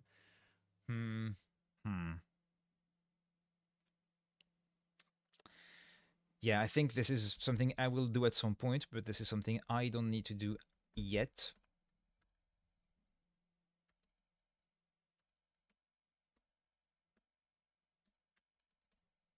And they all need this. I'm gonna put it first, I think.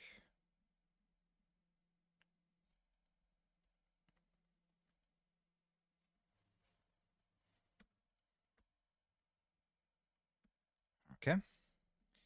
And that means now in the analyze function type, this is always done regardless of whether we find a thing in the cache or not.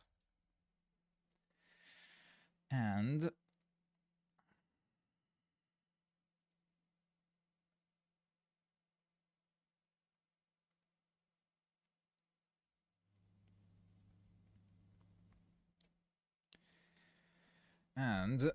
getting the result will be the result of doing this, and on nothing m I will do a go, where go will be all of this.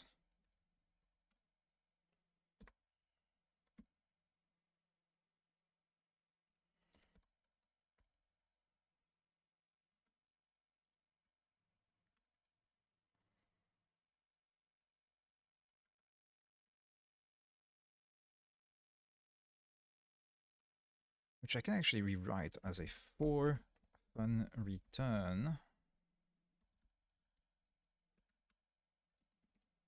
There we go. Okay.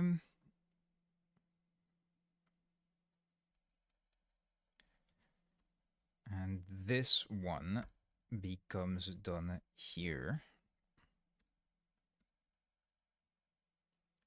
It becomes the fun return of the result and then pure result.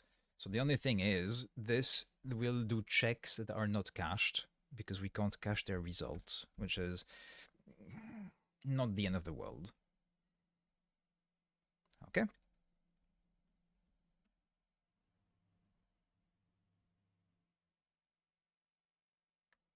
I'm going to rename this do analysis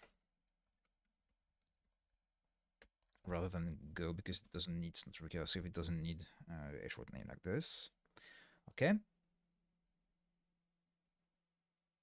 And so that guarantees now that type parameters and function type are currently set.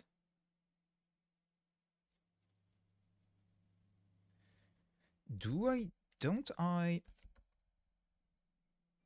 Aha, there we go. Here I do modify the scope for the arguments, which we'll need to do also in the case where we found the thing in the cache. Am I correct to assume AST? Yes, okay, that should be...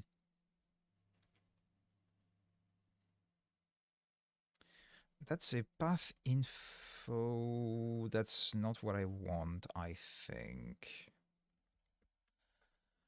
So we have the same problem. That is extremely annoying.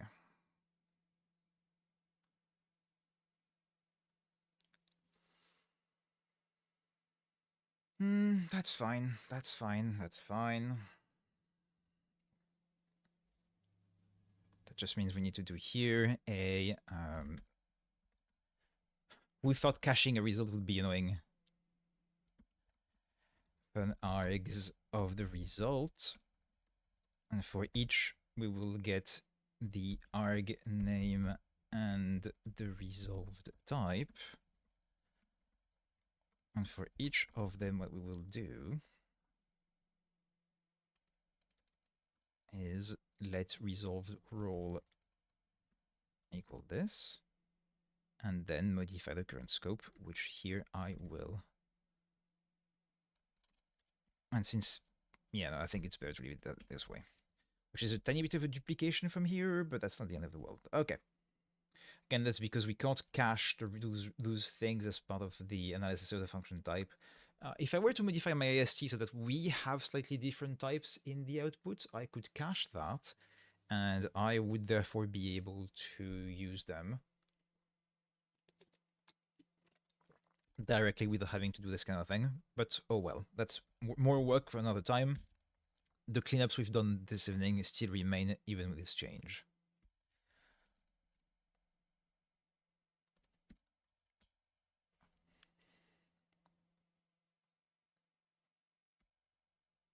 Set type parameters doesn't exist anymore. This is now analyze type parameters.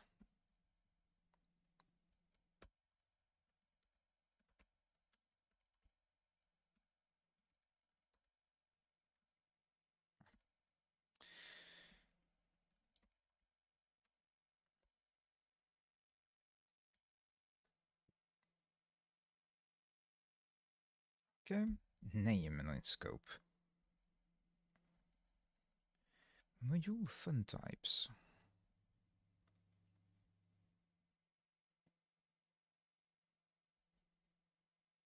Oh, I suppose, yes, I will need to know the name, which I guess I could get again here, but there's no point in doing that. So, do analysis name. There you go.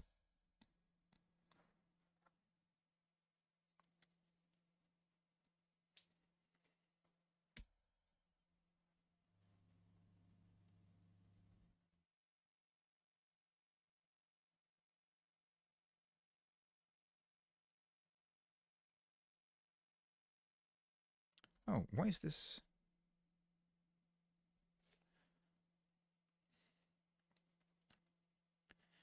Wait, why? This on nothing should guarantee that here we do get. So result should never be.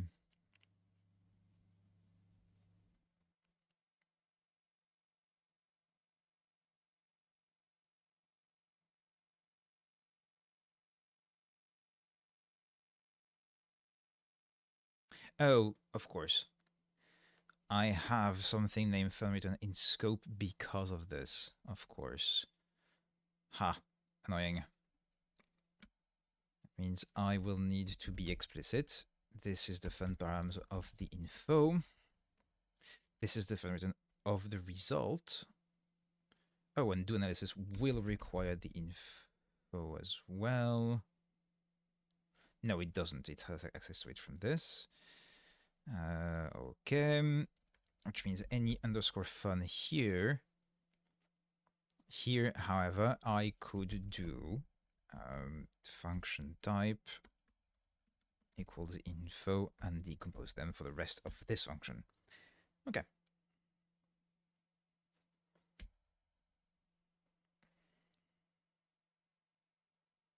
Yes, for fun arg result with loose parentheses like this.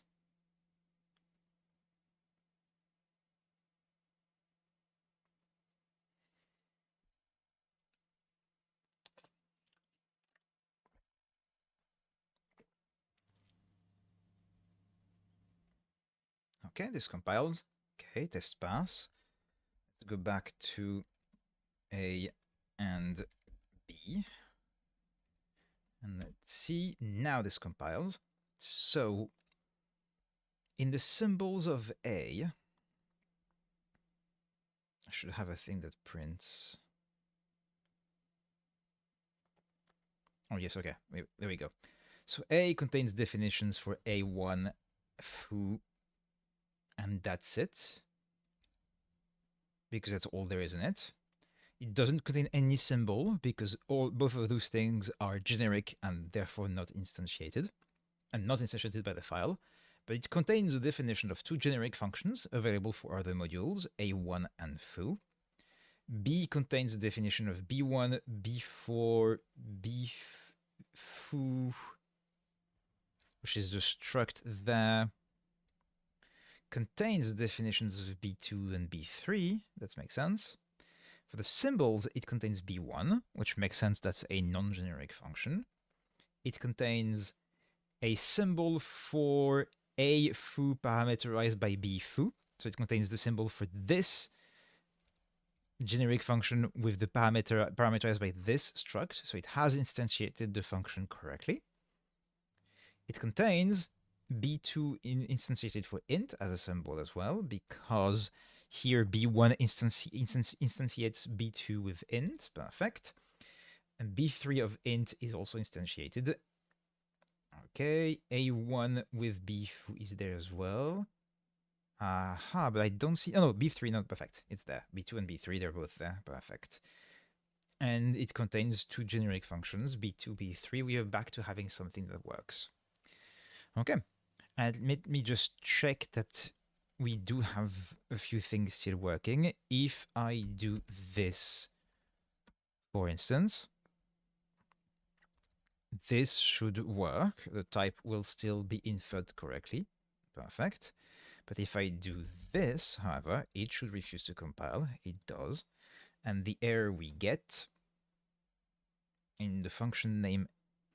Oh, in function A1. Fascinating.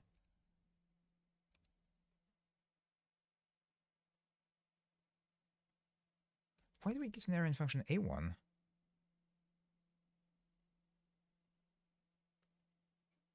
Oh, I'm looking at the functions. I'm not looking at the error. What I need to look at is the diagnostic. There we go. And indeed, B2, that makes sense. This is where I'm expecting it. At line 16, column 21. Okay. Wrong type, expecting a character and given an int. Yeah, okay. So this seems to be all working. We didn't break anything, and the code is now in a much, much better state than it was at the end of the big stream on Thursday. I wish I had more time to do more tests and documentation and everything, but this will have to be good enough. And I'll be back in a few weeks. And in a few weeks, we'll do first a big session of testing, documenting. A lot of the code is hard to follow. I've tried my best to try to have a consistent naming scheme for functions, but it's not documented anywhere. So start at least like writing some documentation for the analysis and everything.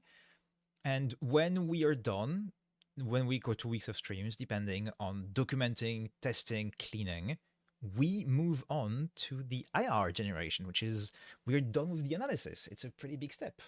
Okay, well, I'm gonna commit this mess. And again, until I'm in 1.0, I am not gonna be super strict about commit messages. I'll be a lot more strict later, especially since I'm the only developer on this.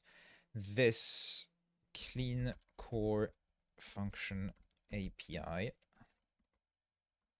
clean former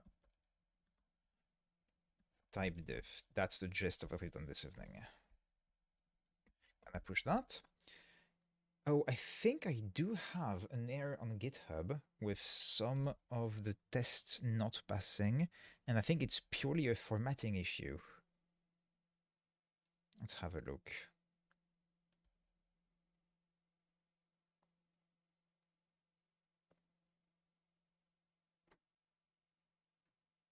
Yeah, there are some errors here. On this one, format is the one that failed. Can I have the log of this? Oh, so I need to view logs. Can I sign in on Stream should be fine.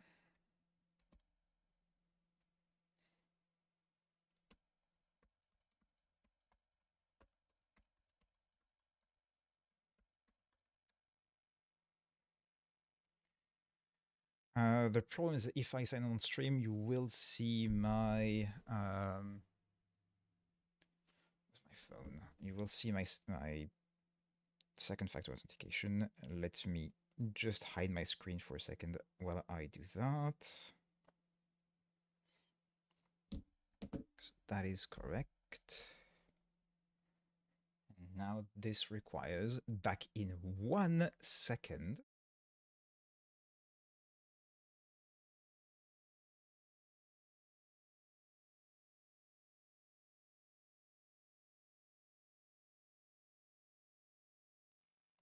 There we go.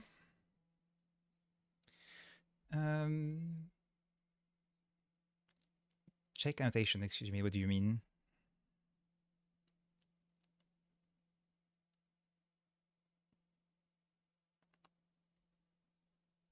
You know, the annotation is probably completed with exit code 1.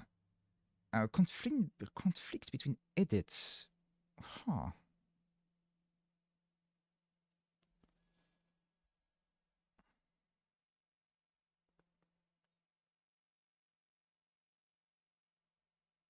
That looks... No, it is definitely running on... No, targets is... Huh.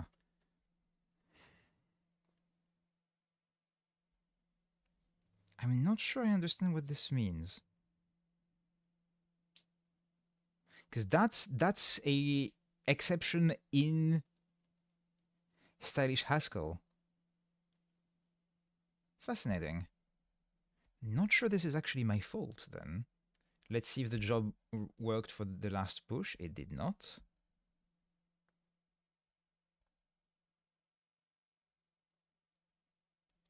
What does that mean? Conflict between edits. Is that it has run twice? Oh, do the targets contain the same? If the targets contain the same file twice, maybe that's an error and it runs twice and it's unhappy, something like that. Very weird.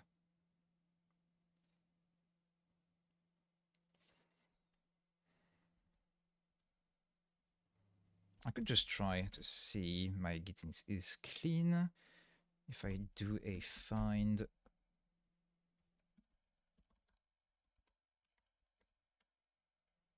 how does that work again?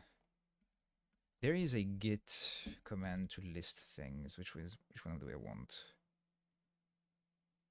Did git find? No.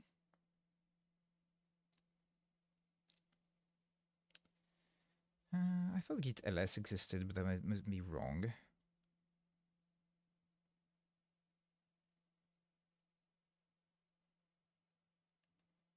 Oh, git grep?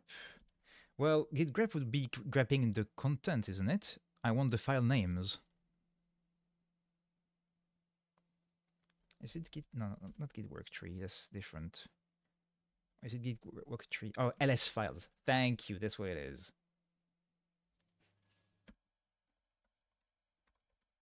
There we go. Thank you.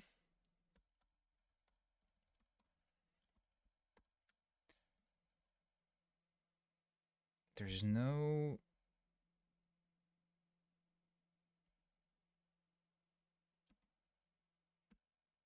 Okay, there we go. And I actually want... Is it grep like this? And I want dollar to not match the boot files. There we go. Wait, unless I have the boot files, I do have the boot files. No, I do want this to get the... Oh, maybe it's a boot file that doesn't actually pass properly. Okay, and now this is going to be just a...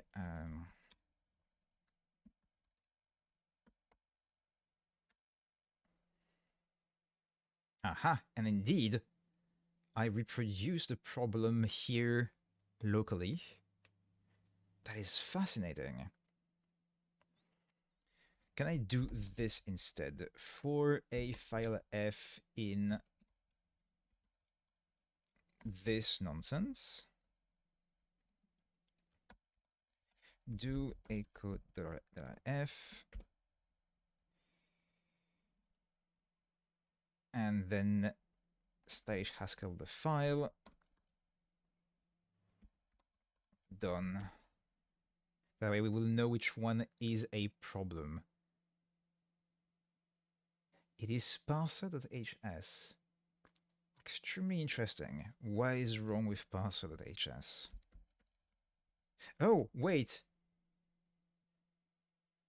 Parser.hs should not exist. That's a generated file. I think it was added to the repo by mistake. It should not be part of the repo. Because that's generated by... It's still interesting that the generated happy file does not... is not parsable by stylish Haskell. At the same time, it is a generated file. It is quite ugly, but it should simply not be part of the repo. I should...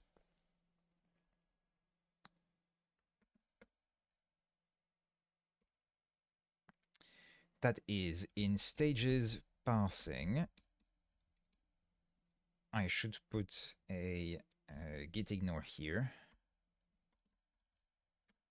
and parser.hs and lexa.hs. And if they are ever generated the HIE files, those should not be part of this. And I'm gonna git remove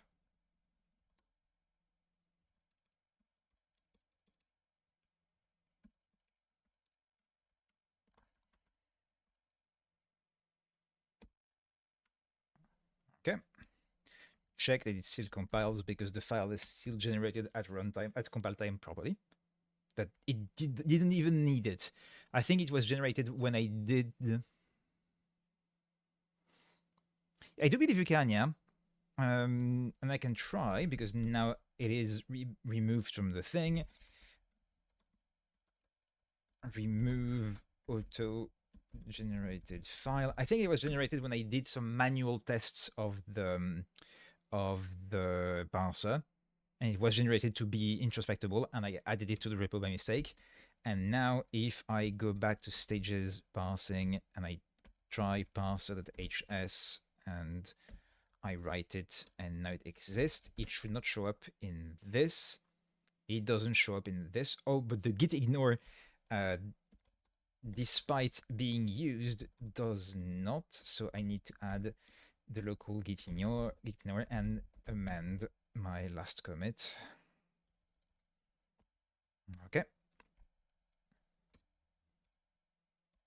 So now I can remove this parser.hs that is not required. And I can try to compile. It compiles without it just fine. And I can push. Oh, I should actually, before I push, I'm going to check again that if I do this, yeah, you can put git in your files absolutely everywhere you want, which is useful for like very local things.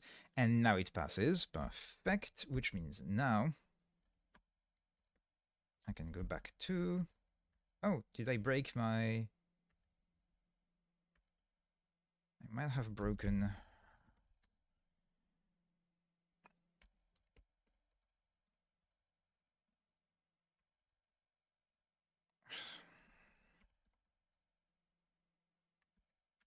There we go.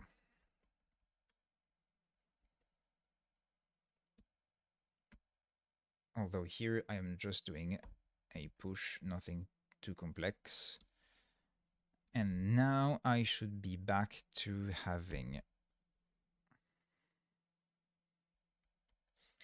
And with this, it will be time for me, when this works, which it will, of course, I have no doubt, it will be time for me to stop. Again, I'm sad I didn't do more before leaving for 2 weeks, but it's a matter of time. Still, we've done a bit of a cleanup this evening of the big stream of Thursday. I'll upload all of the videos of this week to YouTube tomorrow. I only need to upload today's video. The others have already been uploaded, just not published. And yeah, there we go. Now it passes. So now if I go back here, I should have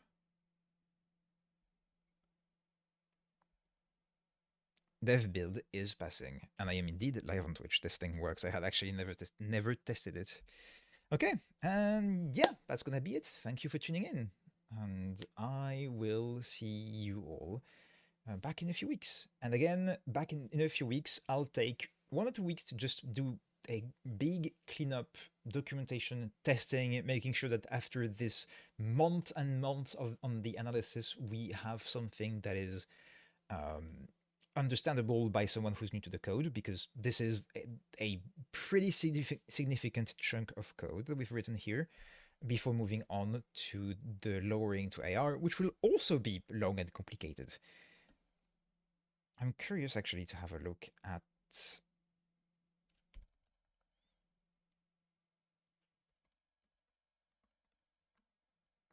for each folder in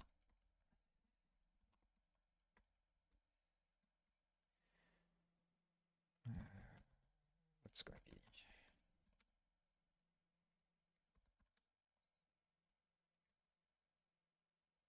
So I want that basically.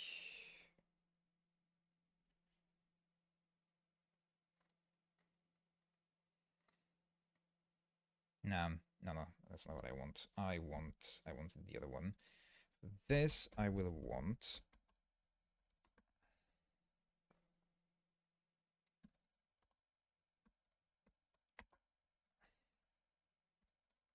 Something like that. Without the echo. Except that's not absolutely not what I want. This is a very silly thing to do. What I want is instead, I want to do a find in this thing all the file name hs, and I want to do an egg xargs cat, and or rather a cat of that wc-l. Okay, stages is of course most of the work. That's not surprising.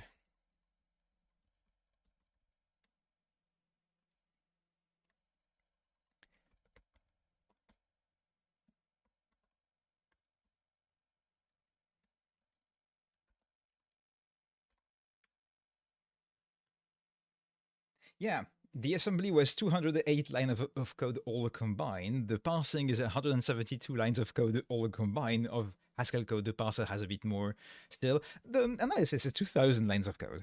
There was definitely a bit more in this phase. Well, that was fun. And again, yeah, I'll stop here. I'll be back in a few weeks. Thank you everyone for tuning in. It was a bit of a different stream this evening, and I think I do like the vibe of like lower effort, no camera, a bit less strict on the production. And I think I might do this for I was always wondering how to do documentation for this project, because I feel like writing documentation, writing comments, trying to like, this is part of the work, and therefore if I want all the work to be on stream, it should be on stream. But at the same time, I feel like it's not the most interesting part. What I should do as a result is probably keep the two big streams Tuesday, Thursdays, 3-4 hours long, where we do one big chunk of feature, but introduce like more like this 1 hour, 2 hour stream other evenings of camera off like this, of just typing code and with a bit less effort. That might be the solution I was looking for. Anyway, in the meantime, I have things to finish, and I have an alarm clock in 6.5 hours, so time for me to go. Thank you everyone, and see you in a while. See you in 2 weeks.